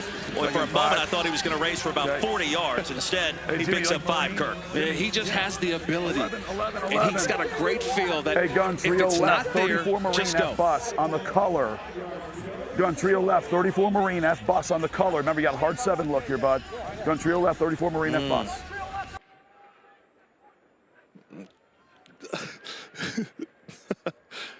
That's the trio left. There we go. So we know trio to the left side. Cookus, the leading rusher a week ago, and again this afternoon with 58 yards on the ground. Inside give to Victor, and that's enough for a first down. Man, just going back to Cookus, the one thing that I keep talking about, he just understands what to do. 11. If it's not there, take off and run, but he puts his team into positive downs. Left nasty. Let's go 38 Ohio M Spoon. Bunch left nasty. 38 Ohio M Spoon. A precious time ticking off the clock. Bunch left nasty. So that nasty split up top by the receiver. Everything's nice and close and tight. Bunch look bottom of the screen. Victor will get it the other way and be dragged down in the backfield. All the way near the 50. They'll give him forward progress to the 48. And that's a loss of 6. Jacob Sykes from UCLA. Yeah, nice job, Sykes. He's just doing his job. Gets the penetration upfield. That nasty split by the receiver is going to be on the right side of your screen. He fights through the double team and is able to get to the backfield and get Victor down. That's a big play. Just real nice wrap. Now, Sykes started his career at Harvard. Was a math major there. DeAndre Overton on the field for the first time, the Clemson graduate. For the Showboats, here's time for Cookus. He'll buy a little more. Penalty marker comes in. Cookus heaves it deep. And out of bounds.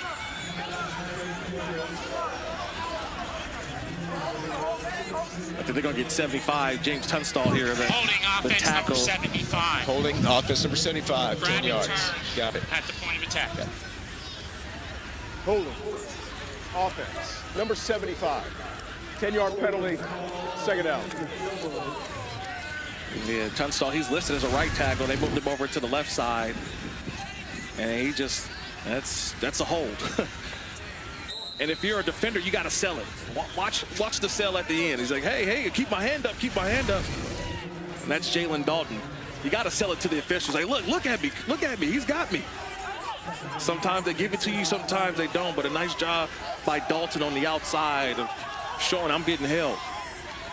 Sounds like somebody speaking from experience over there. 2nd and 26. Cookus again floats one deep. Man-to-man coverage. That ball was in the air forever, and it's reeled in by Adams. Jonathan Adams in front of Darius Phillips. Mano a mano. You just go up and go get it. You got to go get it. That ball seemed like it hung in the air forever. It was almost like a punt.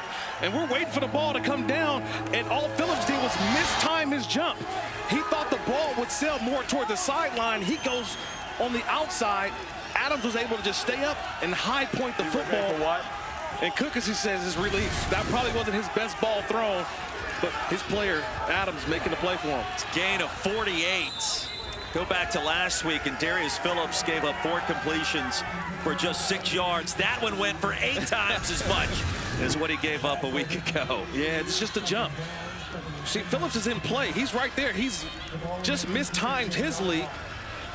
And Jonathan Adams is able to just see it, high point the football, and corral it in.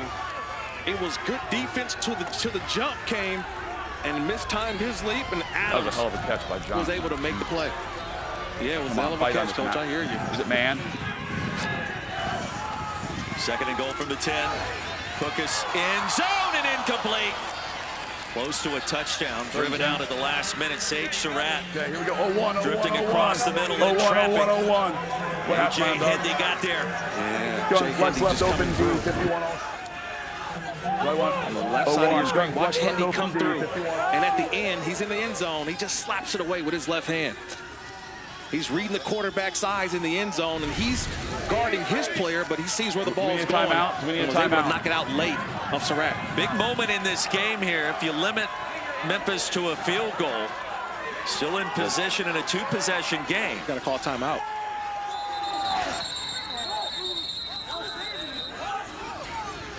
Delay game, got it. Private Oh, snap. wow. Delay game. Offense. 11 Vinny. 11 Vinny. That's on the quarterback. That's on the quarterback. He's got to be looking at that play clock. And that's what coach is trying to calm him down a little bit. But he's got to call that timeout, especially down there. You just lost 5 yards because the quarterback's not looking at the play clock to call timeout. Third and goal from the 15. What do you dial up here?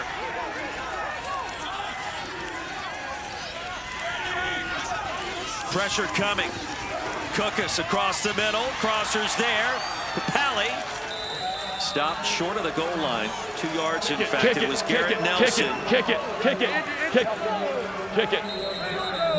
Kirk didn't even have to ask the question. Coach Flip told you. There we go.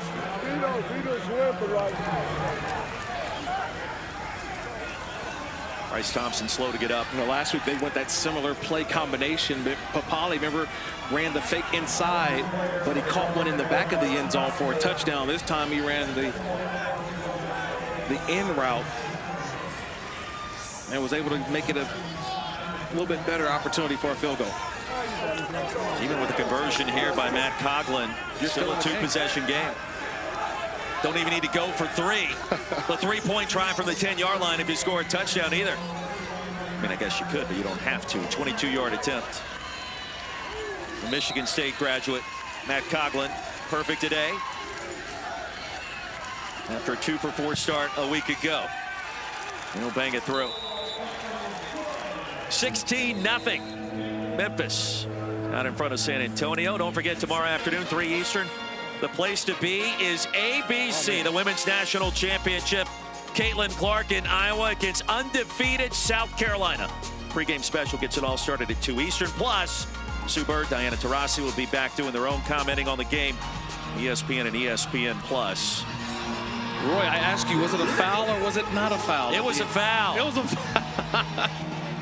No, I wouldn't have called it there. I don't know. That's such a hard call last night, but man, the women's game was so fun last night. Stayed up watching both games. I wouldn't have called the foul there. Like in that moment. That moment was tough.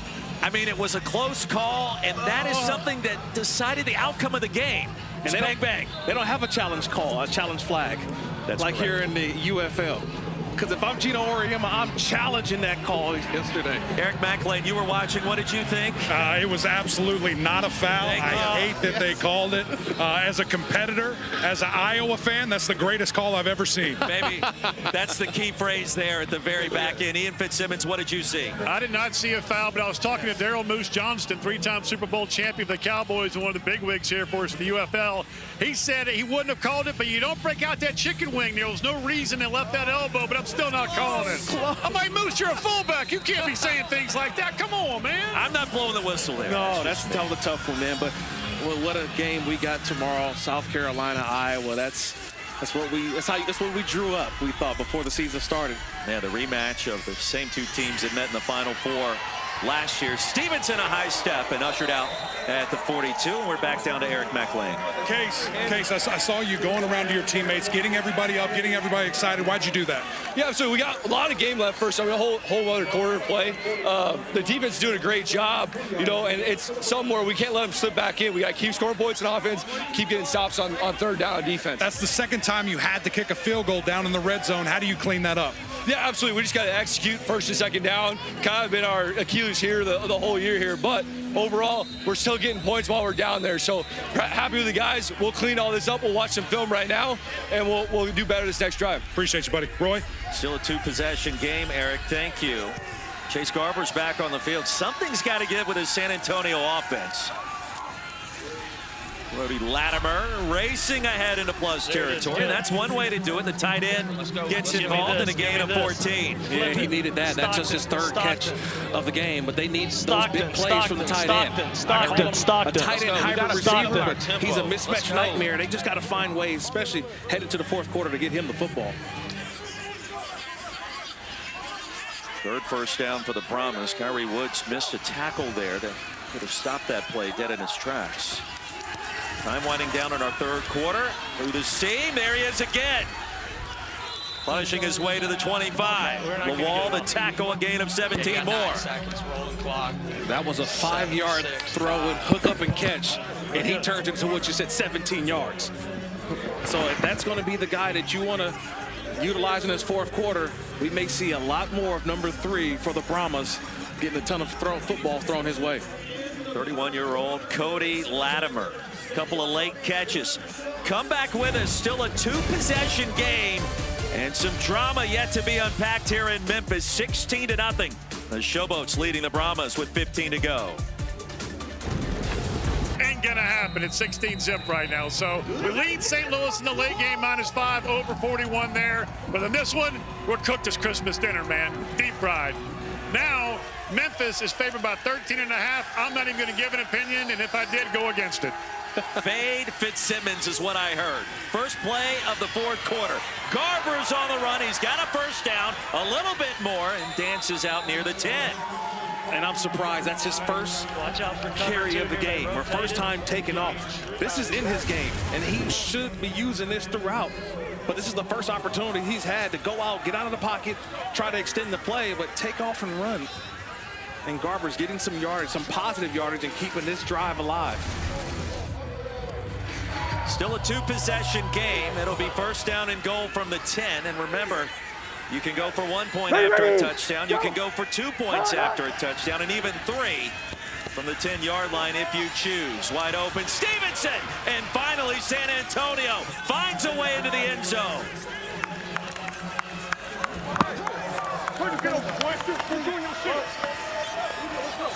Now decision time for the Brahmas. That was a nice route combination. They went out and up, left that defender all by himself. That's it. He goes out and then goes up. And that's an easy throw from Chase Garber's, but here's the decision. They're going to go for 2 here. From the 5-yard line, a 2-point conversion on the way. The 3-point try would be from the 10. A 1-point effort from the 2. He's got him. Into the flats, reaching across the goal line, and the 2-point play is good. Make it 16-8. John Lovett found a way right in front of the pylon. Had him right away. And not a lot was going well for the Brahmas to start this football game. It takes one drive. And one drive is a throw to Stevenson. They convert for 2. It's 16-8 here in Memphis. The lead is now 16-8, and we've got a ball game here, Roy. Cut the lead in half. That's what I heard right there. We've got a math major, but I think we do in fact have a ball game. A one-possession game, an intriguing notion for the Brahmas, who have brought the drama, as you indicated, Kirk. They did score another touchdown, which you go for the game-tying 2-point play or go for the win from the 10-yard line with a 3-point conversion. Ian Fitzsimmons catching up with Marquez Stevenson. Yeah, thanks, Roy. Marquez, when the play gets called, take us into the huddle, and then the look you saw defensively. So, Coach, called a play. We go to the line of scrimmage. I see man-to-man. I just seen the play I had. I know I had to sell, the underneath route to get to where I had to go. So, just a good play call by the offense coordinator. Now it's a one-score game. What does just one score like that do when it comes to momentum in a one-score game right now with 14-15 to go? Just got to go out and finish. We start out slow, but, we're getting our rhythm now, so we just got to go out there and finish. Thank you, boss. Roy, Kirk. Played his college ball at Houston, 3 catches, 53 yards, and a touchdown. Titus Swin, the running back. Hooker's back on the field. Tripped up at the line of scrimmage. Robert Barnes with a tackle quickly at second down, Kirk, and you can feel momentum teetering here. Left D, 351 stud, ship. H-bump the gun, flank left D, 351 stud, ship. So they're going to shift and bring their running back into the gun. This is interesting because how do you play it? Are you aggressive if you're Memphis, or you're trying to run the football to try to burn some clock? But this is far from over. 12 personnel with the 2 tight ends and the 1 back. The slant, Tavis. It'll be 3rd down and short. Tabor the tackle. And a big play coming up in this game with San Antonio having momentum for a moment. Okay, here we go. Hey, wristband 40, wristband 40, you got the gator, wristband 40, 40. Remember, 3rd and 3, you've still got to alert Case Cookus if it's not there. That initial progression, if it's not there, taking off and running and picking up a 1st down, knowing where the sticks are. Brahmas would love to get the football back. Early stages of our 4th quarter. Cookus takes off and close to a 1st down. They'll give it to him. Needed 3, picked up 4. Barnes got there too late. And I'm surprised that Will Reed and Wade Phillips, the defensive side for San Antonio, when you get into these 3rd and mediums, why not have a spy on Cookus? He's the leading rusher in this football game, so why not have a spy? And you see Jordan Williams, the linebacker, as well. 2 guys are just, and Robert Barnes, just waiting too long. You got to commit. If it's not there, Cookus is taking off. You may have to see a spy in those situations. He's taken off 8 times for 62 yards. Leading rusher for the 2nd straight week for the Showboats. Fake the pass and the inside give to Swin. Stopped by Ward, a gain of 4 more. Still running. Stay neck. What do we got? This is base. This is base. Tight end coming out. There's base in the game. I can't tell the number. No, 12. Base. Hey, give me swim. Swim peel 1. Swim peel 1. Swim peel 1. Swim peel 1. Swim peel 1. So you can get a little tight end coming across, and that running back's going to peel back. Peel back. 3rd down coming up. The inside handoff, Jalen Dalton. Just a gain of 2, and Victor found no running room available. Here we go. Get another 3rd down. So what do you do defensively again right now if you're San Antonio? Hold on. What we got? Nickel? Is it nickel? Nickel. Give me split face, double exit, rover. Split face, double exit, rover. So there's a rover. So the rover is the spy. So I guess Will Reed's listening. He's got the spy. So find the rover who's going to spy. There goes the spy on the quarterback. 3rd down and 4. Cookus releases a pass, incomplete. And San Antonio finds a way. Adams thought he could grab it, and there is a penalty marker. It was high and late. I didn't see a second act, but no, I didn't need a second act. I did high. And okay, late. What number you got? Roughing the passer, defense number 9. High okay, and late. Mayday, we got roughing the passer, defense number 9, high and late.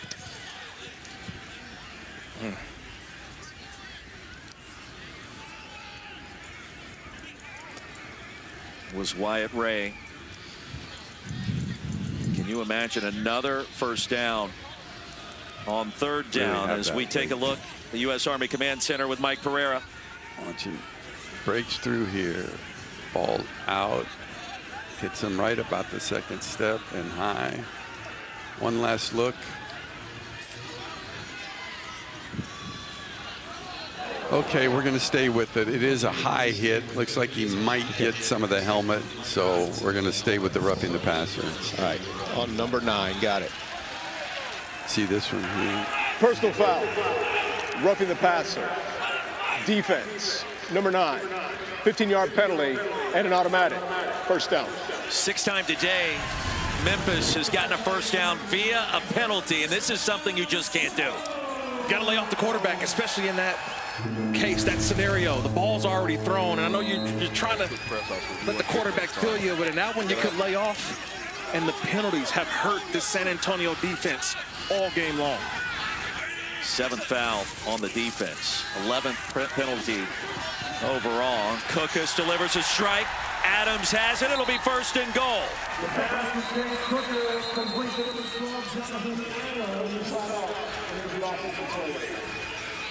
Jaron Jones remains on the turf. Way back at the 37.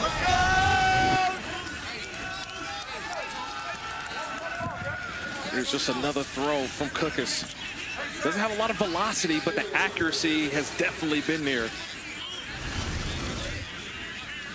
Injury timeout in Memphis, 16-8. If you're still holding on for hope for the over, hey, come on back with us. Tennessee, Liberty Stadium, 1-possession game between the Brahmas and the Showboats. Pair of undefeated teams in week 2 of the UFL. Kurt Morrison, Roy Philpott, Ian Fitzsimmons, Eric McLean, Mike Pereira with us as well out in Los Angeles in the U.S. Army Command Center. Brahmas have been good in the red zone so far today. 5 trips by the Showboats, just 1 touchdown, 3 field goals so far. Cookus out of the shotgun on 1st and goal, retreating and delivering a pass incomplete in the direction of Victor. Savion Patton blew that play up. And that's what I thought that San Antonio would do. They're not going to stand on their heels and allow them to score. You got to bring pressure. Try to get this ball out of Cookus' hands as quick as possible. I left 98 Willie on the Soko. I left 98 Willie on the Soko. I left 98 Willie on the Soko. Eric McLean, what are you seeing? Well, you just brought up that pressure right there. Typically what Coach Phillips loves to do is just hunt with 4. But when they get in this red zone, man, they will dial it up, and he loves to do that. Don't look now. There's a fullback in the game. They got a 21 line I formation. J.J. Wilson, old school I. 8 in the box for the Brahmas, and here they come. Over the right side is Victor with a crease for a moment. Punishes his way ahead down to the 1. I'm not sure how he got there, but he did. That was all Darius Victor late. Remember in the beginning of the game, I said that 1-yard gain in the 1st and 2nd quarter turns into 4- and 5-yard gains. You're smart. You're smart. He starts to wear on you a little bit. Look at all the guys. A lot of shoulder tackles in there. Nobody's fitting it up. You got to be able to do what? Wrap up. If you don't do it against Victor, he goes 5'7", 230. You got to put a body on him. Big play. We'll stop him at the 2. It's 3rd and goal from there. Victor, 5'7", 230 pounds. Another I formation. Look, trouble on the exchange. There was contact with a fullback. And Cookus, wise to just dive on top of it. And that'll bring the field goal unit out. Missed opportunity, but allow the clock to go down as much as you can and kick the field goal. Just the exchange here. No. Off the fullback, ball's on the ground, recover. Bad play, but take the ball down, kick the field goal. And a field goal still makes it a 2-possession game. Yeah.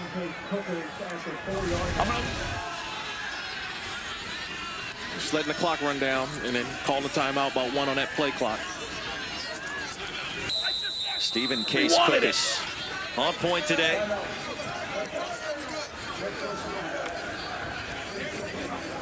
Any dreams of the over hitting in this game probably fading away with that 3rd and goal stop. I don't know how many opportunities that Case Cookus has had in that exchange in the I formation. We've seen a lot of shotgun plays and things with, the handling of the football is not as unique as it is under center, taking a snap and handing it off to a running back in the I. So that time he's got to realize I got to get enough room, enough width that ball does not touch the fullback and I can hand it off. So it just takes reps. Missed opportunity there for Memphis. Swag surfing for the 22-yard field goal attempt here in Memphis. Coughlin back on the field. He's been perfect today. And for Cookus. Yeah, absolutely, guys. Absolutely. After the game, though. After the game. He'll take this start by his team and protecting the home turf today. Chance to make it a 2-possession game. Coughlin will do exactly that.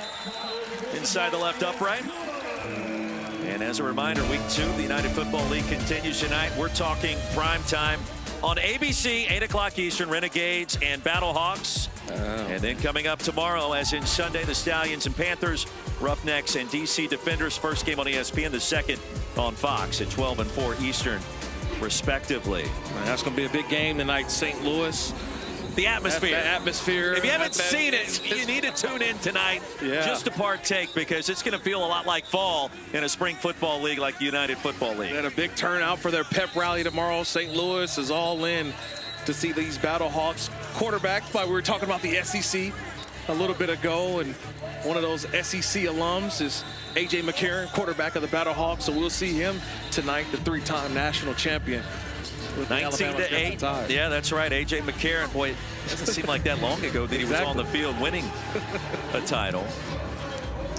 I was going to say, Kirk, a 2-possession game now, 8:24 remaining. Farland and Alleen back deep to receive. Returns have been exciting this year in the UFL. The kickoffs from the -20. Going to get more returns than not, in virtually every single kickoff you'll see him.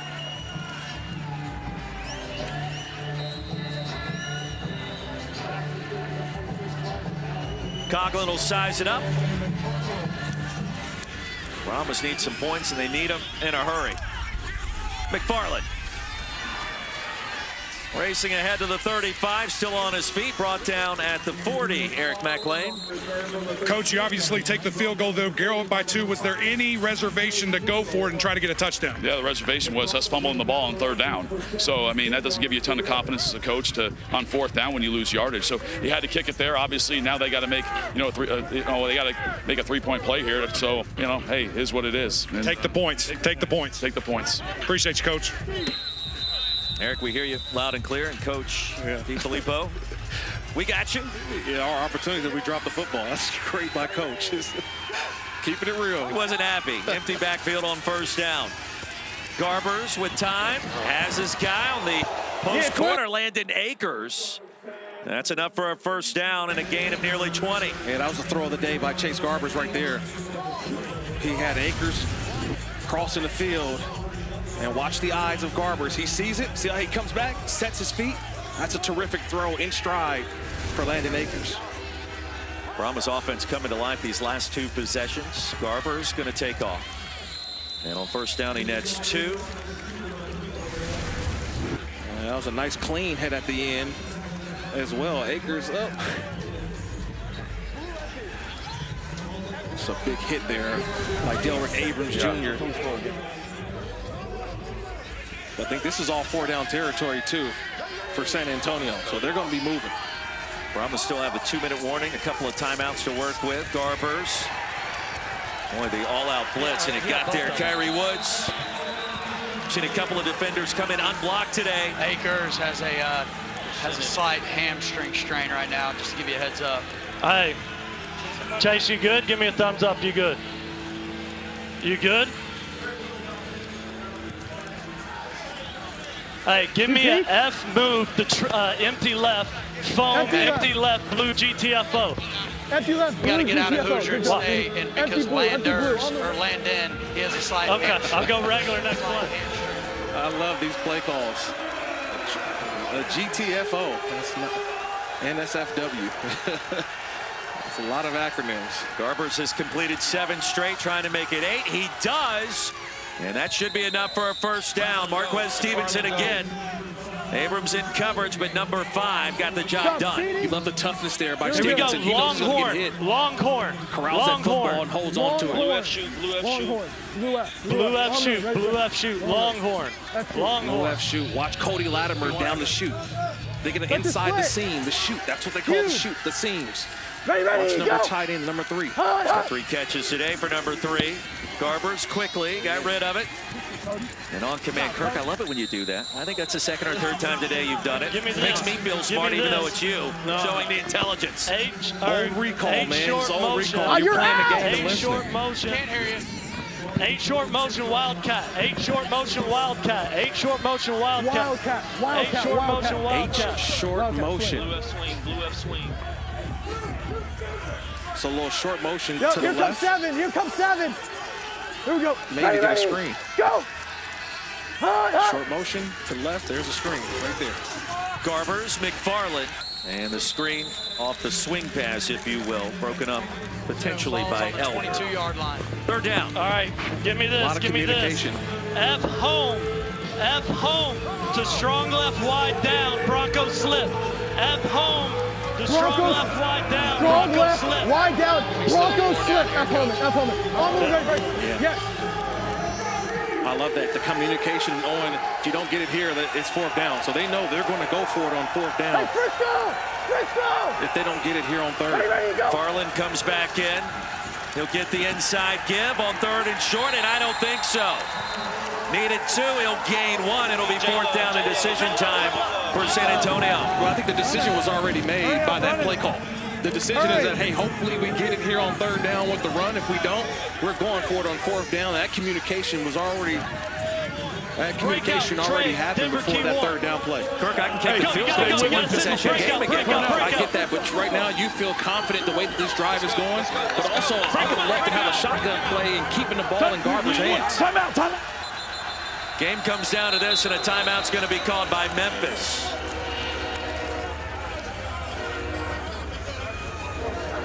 Love this communication. All right. How much man they going covered? 4th and 1. 4th and 1. Okay. I would love a run pass option here. Ball in the right hash, right? If I'm A.J. Smith, who's we're hearing in the headset. We ready? Ready for this? Hoy to Tua. Big. 4:33 to go. I love it. Fuck 'em. It would be a short field goal attempt of less than 40 yards. You connect. It's still a 1-possession game with a touchdown and a 2-point try from the 5-yard line. Not impossible. But Garbers comes back on the field. They want the touchdown now. Yeah, this drive has been great for them. So you feel like, hey, our best opportunity right here is let's get the touchdown. That's always the hardest part first. Kicking the field goal is like, yeah, okay, but we're still down, and we need another stop defensively. Risky play on 4th and 1 instead of the kick. They'll go for it. Latimer motions out. Garbers has to go. Directing traffic. Throws a pass, and it's intercepted. Delrick Abrams Jr., an enormous play. All right, we're running it. We're running it. Jimmy, talk to me, Jimmy. The field goal there. That's going to be something you come back to after this game. Yeah, I still like the decision going for it on 4th and 1. I love the decision. It's just they had a counter to that decision. Memphis was all over the play. I would love to have Garbers with an opportunity, if it's not there right away, to take off and run. He tried to extend the play, and that one thrown late in the down, that's always bad for an offense. And a nice job by Memphis. They were all over it. Nice job of everybody had their eyes on. Eric, what did you see? Unbelievable play. You get your hands on it. You see the vision. Walk me through what you saw there and you made the play. I just, they kept going, so I just keep going to the wrist. I seen the ball, get ball. It's our ball. I saw you and your safeties going back and forth saying, we got to get something. We got to get this ball back for our team. What'd that feel like? I mean, for us, beginning of the game, we're going to set the tone. DBs always set the tone. That's our mindset every time. Ball in the air, that's our ball, not a receiver ball. It's fun to watch, my man. Thank you. Gotcha. Delrick Abrams Jr. I'm just going to put it on the team. That's fine. Put it on the team. 12 players on offense. 5-yard penalty. First down. Yeah, Delrick Abrams was actually, he was in coverage. He came off his coverage I know. and got that interception. I know. I just would have loved to see something more decisive for Chase Garbers there. It's the one read. If it's not there, then take off and go get it.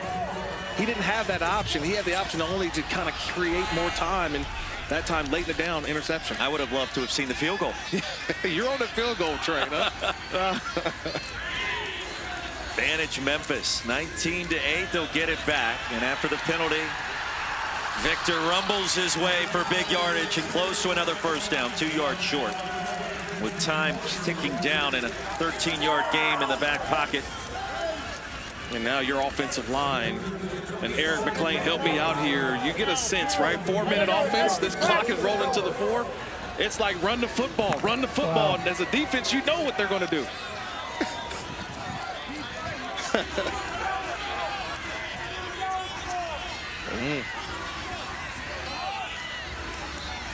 Spoken like a true O-lineman. Handoff, delayed, Victor, and a first down. Darius Victor has been working hard this afternoon. 14 touches, over 50 yards. Second leading ground gainer behind his quarterback, Case Cookus, and a little extracurricular activity going to result in a penalty. All right. Yeah, it looks like Josiah Bronson, number 91, got involved. All right. But this is what I just talked about. On the defensive side in San Antonio, you know what Memphis is trying to do. They're trying to run the football. Shoved me, but I had my hands on him. I'm not going to do anything about that. Okay. All right. So what 91. This is a battle of who's tougher. All right, so you got that Mayday, unnecessary roughness, number 91 defense after the play. Thank you. Thank you. After the play was over, personal foul, unnecessary roughness, defense, number 91. 15-yard penalty, first down. How many personal foul penalties for San Antonio today on defense? Unofficially, that's their 4th one today. 4th personal foul penalty on the defense, and that time Bronson, that is a penalty. And that's the frustrating part, is that you know that Memphis is trying to run the football, and there's nothing you could do about it, and Bronson takes a little seat on the sideline.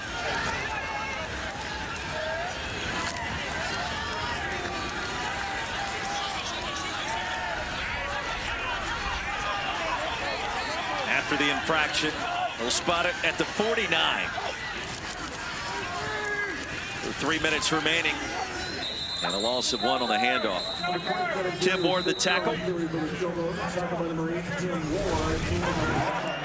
Hey, have some composure. Have some composure, man. Have some composure. John DiFilippo telling you all you need to know and understand there. Love Coach DiFilippo, one of the assistant coaches when I was in the National Football League. One of the great minds in the National Football League in terms of play calling and quarterback coach. Strong left, 99 I would always seek Tell them to him stay in out bounds. if I had a question about offense. And he had all the answers, so I'm not surprised the way that Memphis' offense has been able to pick it up from last week. Last week, they didn't really have a rhythm offensively, only 1 offensive touchdown. Today, played a lot better so far offensively. Had a lot of answers for this San Antonio defense. 19-8 after the timeout. Brahmas with 2 timeouts remaining. Showboats trying to improve to 2-0 after the road win at Houston last week, 18-12. It'll be 2nd and 11. Darius Victor, team captain this year for the Showboats. Played for the New Jersey Generals in the USFL a season ago. Offensive Player of the Year back in 2022. Another penalty marker comes out. I'm going to offset that because you guys are both. 77, Michelle. Watch 77. I'm going to JJ away from the offset sideline. unsportsmanlike on 77 and 11 Mayday. They're just holding on to each other afterwards. Offsetting. And causing issues. Hey, he should be out of the game. He threw a punch. He should be out of the game. He threw a punch. Are you good with that, Mayday?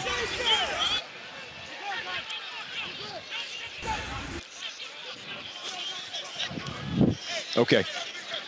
So they're just holding on to each other after the play. Number 11 got frustrated, did swat 77's hands away, but he was being held up by 77 after the play. Let's get you to the U.S. Army Command Center with Mike Pereira. That's why I wanted to Los offset Angeles. Okay, so did you call fouls on both players? Correct. Okay, then eject 11 for the punch. We're going to eject 11. So we're going to offset these. It's going to be 2nd down. Hey, 21 heavy, deep right, 33. Correct. Correct. San Antonio has called the timeout. San Antonio's called. All right, so we're going. I got you, but we're going to eject number 11 for the punch. After the play was over, there are unsportsmanlike conduct fouls on both teams. Number 77, offense, his first of the game. Number 11, defense, he is ejected. The foul's offset. Second down. Timeout, San Antonio. Their second of the half. Well, the scuffle and Beckett ejected, throwing the punch. Yeah, they call timeout again, right? He just threw a punch! First down! They just threw a punch! We could just play that on every first down the rest of the game. First down! Let him do it. Well played, Coach. Yeah, that's a good job there by Coach talking to his players, too, right before that. Remember, he kept saying, have some composure. Have some composure. Understand what this point in the game is really all about. Third down. It's basically a 9-on-7, an old school practice. They're going to run. You're going to run the football. They're going to try to stop the run. They're going to try to play till after the whistle, try to get a cheat play, a cheat call. And that time, having composure, and Tavante Beckett has to head to the showers. Offsetting penalties, so no first down awarded, but the 5th personal foul on the Brahmas defense. Beckett is gone. Now ejected as the leading tackler for the Brahmas coming into this game.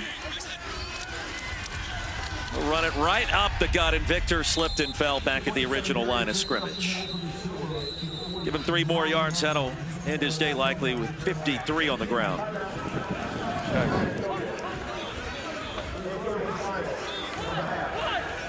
I always thought offsetting when we replayed the down. You don't?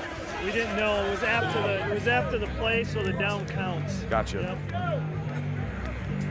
Well, it wasn't just Coach Flip that was unhappy moments ago. Wade Phillips, you get another penalty. Hey, if you get another penalty, you're going to hurt the team, right? Being selfish. Huh? You're going to be a man, or you're going to help the team? Talking with Garrett Nelson, 24-year-old from Nebraska. And now those are, he didn't have to yell, he didn't have to scream, but that's respect. That's respect from a guy who's won championships, who's coached some of the game's greats in Wade Phillips. You know, I'm just kind of reminded that Aaron Donald decided to retire today. That's one of the great players. I had a chance to ask Coach Wade Phillips about some of those players he's coached. He talks about Bruce Smith and Von Miller, DeMarcus Ware. Wow. And that's a coach that has a lot of respect from his players, and Nelson definitely hurt the team. Stevenson fields it off the double hop. And a hop, skip, and a jump gives him a couple. That's it after a punt of 40, a return of just 5. Mentioned it moments ago. Prime time, the place to be, the Lou, as in St. Louis. Renegades are in town. A raucous atmosphere expected. And Luis Perez, we know what he did last year in the XFL.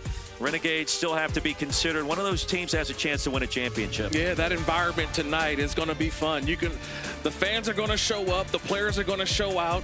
And this is what the UFL is all about tonight in St. Louis. Excited to see that matchup.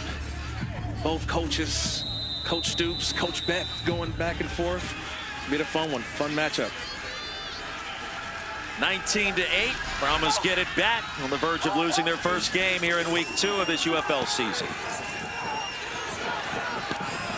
Garbers escapes, floats it, has his guy. That's enough for a first down near the 44, and he was never touched. Cody Latimer rumbles into plus territory. Well, give him the yards after the catch in front of Abrams and a gain of 46. Great awareness by Latimer. He catches the ball, gets down, nobody touches him, get back up on his feet, and continues to go. This game is still not over. 2:16 left. And now the field goal does come into play. If they don't get the touchdown, they can kick the field goal and have an opportunity, Roy, for the 4th and 12 to regain a possession. Should have kicked the field goal 5 minutes ago. On first down. There's a late. You got a yellow red flag on the field. Let's see what exactly. Did you shut that down, Mike, before he threw his flag? Yes. Okay. So you're challenging that the player was down by contact. Got it. What's the yard line? 16-yard pickup. is challenging the ruling on the field that the runner was not down by contact. After he play fell. is now under video review. U.S. Army Command Center with Mike Pereira right now. Okay, I got you. So we're talking about the touch that occurs at the 44-yard line, the possible touch. It actually, I think he misses him with a hand, but his right foot makes contact with the opponent. Three's right foot done, so he is down by contact at the 44-yard line.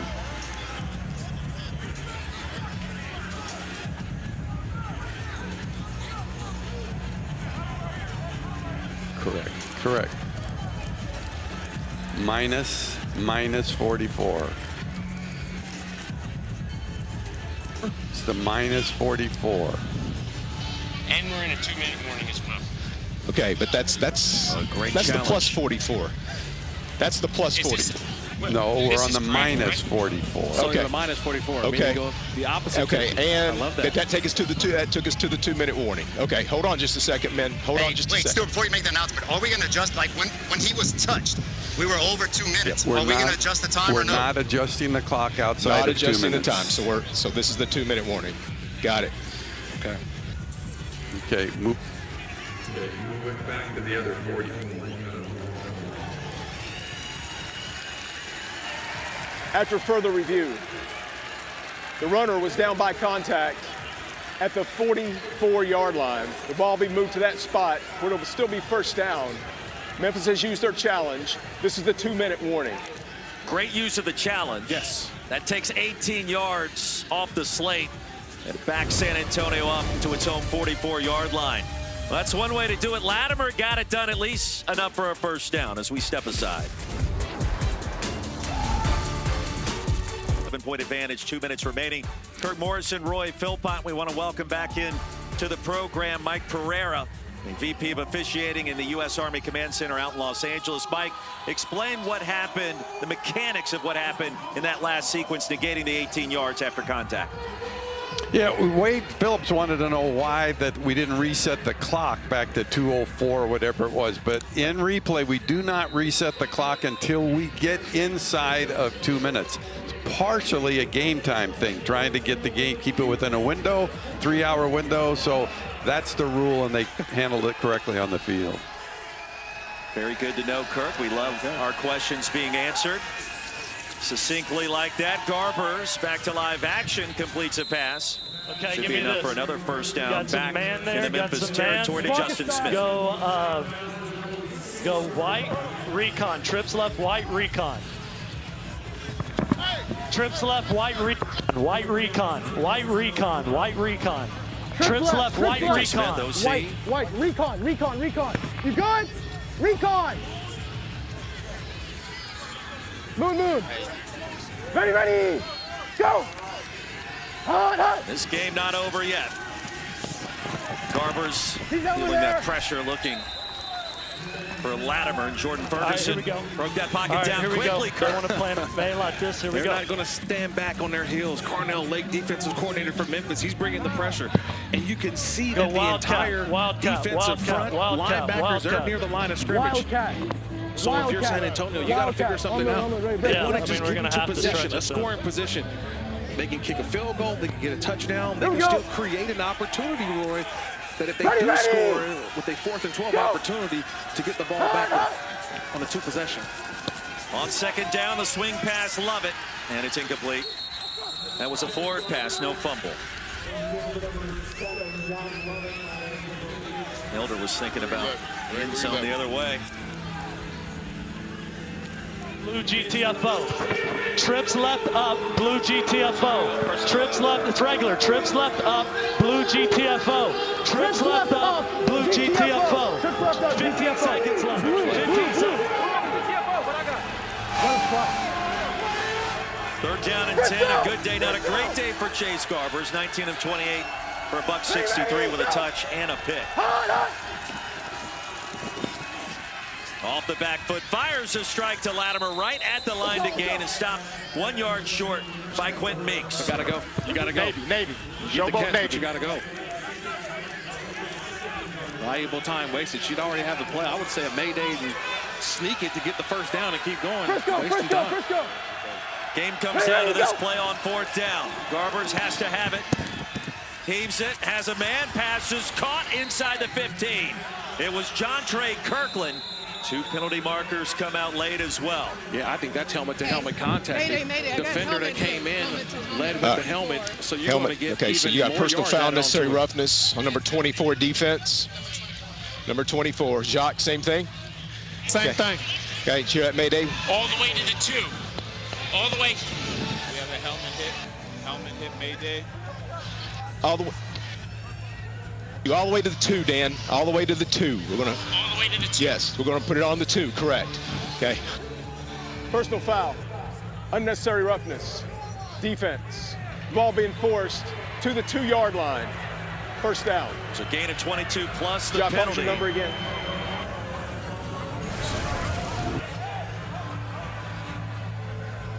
So Elder with the helmet-to-helmet contact, that's the penalty. And it's not a half a distance to the goal penalty. It goes all the way to the 2-yard line in the UFL. It's one of the differences between other leagues. This is a penalty that goes down to the 2-yard line. But also the clock stops as well. First and goal. New life for San Antonio on the road in Memphis. Kirkland motions in, then back out. And a pass caught by Jontre. He's going to lose a couple of yards. TJ Green. Go strong right blue, strong right blue, X come back and go. Strong right blue, X come back and go. Strong right blue, X come back and go. I just told him watch the end there. X come back and go. The defensive end blew that last play up. That's why Kirkland was able to get free. Ready, go. Second and goal from the 5. Floated end zone, penalty marker. Was the pass caught? It was for the touchdown. So it was Kirkland that grabbed it. I got a defensive hold that targets a pass interference on 14. Yeah. Defensive hold that targets a pass interference on 14. Pass interference number 14. We'll put the ball in the 1. Yeah. Touchdown. That's the result of the play was a touchdown? Yeah, touchdown. Touchdown. Yeah. Okay. Yeah. Thank you. The result of the play was a touchdown. Thank you. And Lachelle? 14. 14. They can take it on the extra point. Defense. Number 14. Result of the play was a touchdown. TJ Green, the guilty party. The touchdown gives them 6. Correct. But I love this conversation now. Because there was the penalty that occurred, but where can you put that penalty on the point after attempt? Okay, because you have these extra points at the 2, the 5, and the 10 in different points. Can you add in the penalty on the previous play 1 yard line, instead of a 10-yard line? At some point, we got to make a decision and go.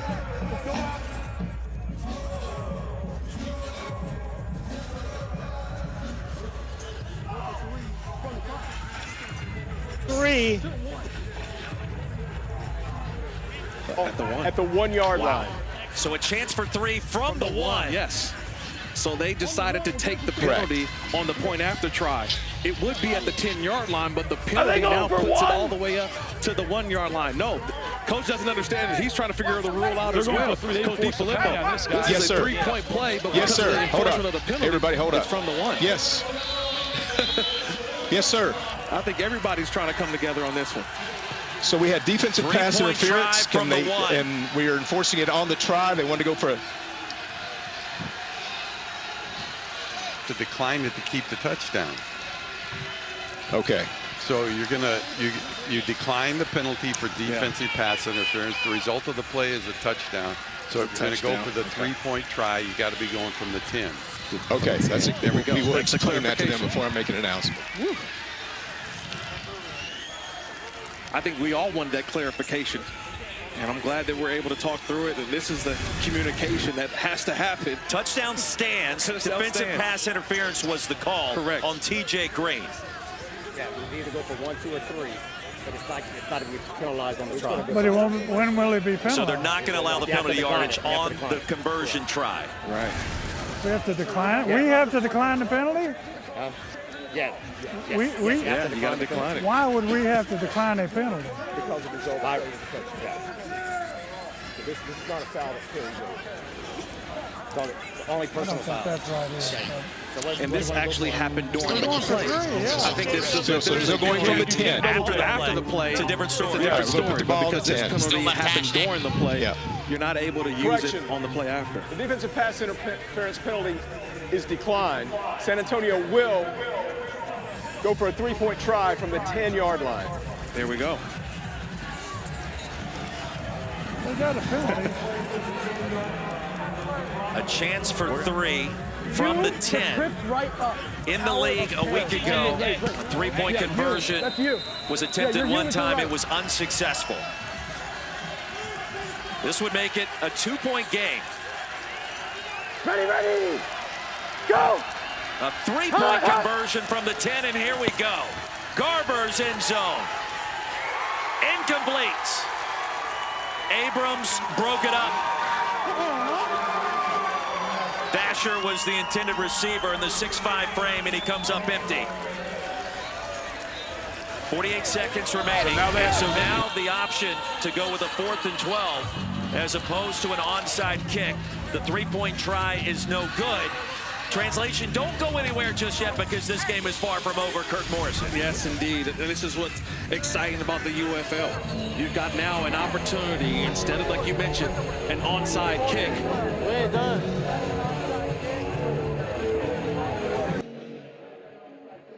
So in the 4th quarter, when the score is tied or the team putting the ball in play is trailing, they can attempt a 4th and 12 from their own 28 to maintain possession and have a chance to steal one if they can convert on 4th and long, Kirk. This game is never over. It is never over.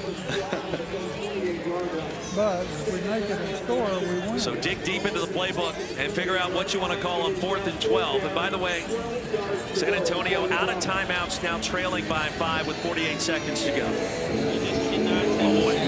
This is it. This is it. Stevenson has been Z-grab, Justin. Z-grab. Number 5, Cody Latta for number 3. But this ball needs to get to the 40-yard line for this game to extend. Here we go. 4th and 12, empty backfield for Garbers. Ready, go! And he's gone all afternoon to survey and throw at the line, and let's see. He's got it. Right at the 40 was Kirkland. Let's go. And that should be enough for the first down based off the initial look. Gotta go. Hey, cross divide special red. Divide special red. The clock's already running. He got obtained possession at the 40. It's a first down. Staying Irish. Divide special. Divide special. Divide special. He retreated to make the catch. Drive continues. Garber, Stevenson. Into plus territory, barreled down to the 45. They've got a clock. First down. Spike. Ready, go! That's not a low. Kill for the Dolphin call. Spike. Okay. Brahmas out of timeouts. Here it is, good. 24 seconds left now. So, you know, this Huddle. is a play that has to get deep We're to gonna the go. outside. No, Matt's staying in. Okay, Try to get out of bounds. Trips Try to right. preserve Trips a right shot up. at the Divide end zone. special H hook. H We're on hook. the right half. What? Trip right up. Blue. Up, red, front, divide special. I'm ready to break. Plenty of time left. Yeah, defensively, nothing gets behind you. Let's go, we gotta That's the snap first it. thing. Nothing gets behind you. Ready, go. On 2nd and 10, Garbers. Stevenson wide open. Still on his feet. Stevenson ushered out inside the 20. Oh, that's a huge play. And the awareness by Stevenson to run toward the sideline and then get out of bounds. Garber's cool in the pocket, gets it to Stevenson, and then the ability to make guys miss in the middle of the field and race to the outside to get out of bounds, preserving the clock. 16 seconds left. You got a couple of plays, at least 2 or 3 plays. Get this ball in the end zone. Gotta go, 10 seconds. You stay in, Matt. C14, H will match. C14, H will match. Play clock winding down after a gain of 26. Garbers gets it into the flats and incomplete at the feet of Stevenson. There's a blitzer. 13 seconds remaining. Second down and 10 for Chase Garbers, trying to attempt the impossible. Hey, divide special. Execution. Divide special Z out. Divide special. Red. Garbers is now thrown for 253 yards and 2 scores. Ready, go. San Antonio on the comeback trail. The out pattern is there to Justin Smith. Close to another first down. Beat it. I would have got sacked. Okay, give me this. GTFO. 8 seconds left. You've got 2 plays. If you like You've got 2 plays. Garbers has to know he can't extend the play. He's got to get the ball out. GTFO. Still have to pick up the first down at some point. You would think it's 3rd and 1. Yeah, still 2 plays left. Only 8 seconds left. Regardless, 2 plays left, Roy. He's got to get the ball out. Get it out. Cannot extend the play. Not enough time. Brahmas out of timeouts. Gonna have a challenge. Garbers end zone, and it's caught. Cody Latimer. San Antonio's in front. Unbelievable. Mayhem in Memphis in week 2. We told you, expect the unexpected, and the unexpected has just happened. They convert on a 4th and 12. They get the ball down, get it all the way. And Cody Latimer, the guy who I said, he's your guy in the 4th quarter. Chase Garbers extends the play, and he finds enough time to get the ball to Latimer for a touchdown. That's a heady play by the quarterback that said it was cool, calm, and collected.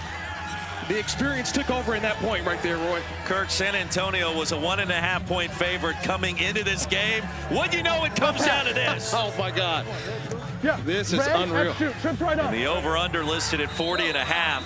Ian Fitzsimmons may prove to be correct as they go for 2, because, of course, Easy. Denver punt. Unbelievable finish in Memphis today. This may be the biggest play of the game right here, even though they're already up. Down 11 with a minute left. No problem for the Brahmas, and a penalty marker flies. Full start, offense number 77, he flinched. 77? What a finish. Full start. Number 77. Everybody contained. Don't let him throw it back. Throw back and all that. Yep, game's over. Hey, what we got, Dre? Dre, what we got? We're taking a knee. Moving back to the 10. You have the over, and San Antonio, a 1.5-point favorite, coming down to this play after the penalty. I know, that's what I'm saying. Run it. Oh, somewhere the bad beat hurts. SVP, we feel your pain, brother.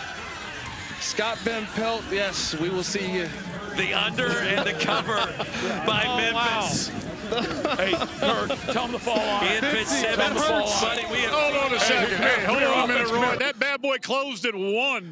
That's a push. That's a push. That's a push on the San Antonio side. The total stinks, man. I mean, my heart was racing. We needed it for the ball club, but we'll take a push there, Coach. The 2-point attempt is no good. With a knee, though. He took the knee. I'll take it. A false start hurt the over. Put that on a bad beat, boys. That is a bad beat. But wow, look at that 20-3 in this 4th quarter. Kirk, they trailed by 11 with a minute to go. No problem for the Brahmas on the road here in Memphis today. But it goes back to the 4th and 12 opportunity from the 28-yard line. They were able to convert on that play. They got to the 40. They got the first down to keep the drive alive and get all the way down. And Garbers to Latimer for the touchdown, the go-ahead touchdown. My God, I have seen it all after this game. Trey Williams back deep to receive. Hey, it's not over yet. We got 3 seconds to go. Pitchy, woo-woo. Uh-oh, here we go. No squibbing around. And a quick kneel down at the 37. The 1 second comes off the clock. Case Cookus trot back on the field. Hey. Okay. Run Plunkett, run Plunkett, run Plunkett. Go gun, trips right, Plunkett. Trips right, Plunkett. I would think that's that the old Hail Mary, just throwing it up deep. You've got four Brahmas inside their own 25-yard line. They're playing the prevent.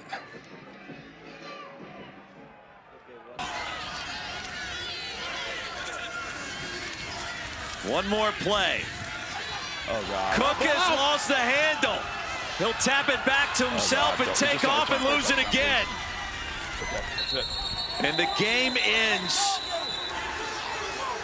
with Cookus losing the football twice. Somehow, someway, San Antonio finds a way. Memphis with the cover. But an unbelievable ending in Memphis on this Saturday afternoon, 20-19. Good job. Good job, Coach. Wow.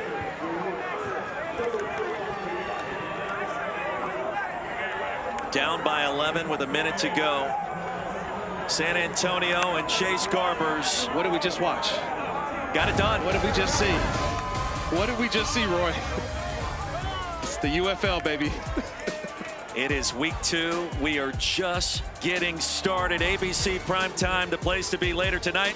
In the meantime, the Brahmas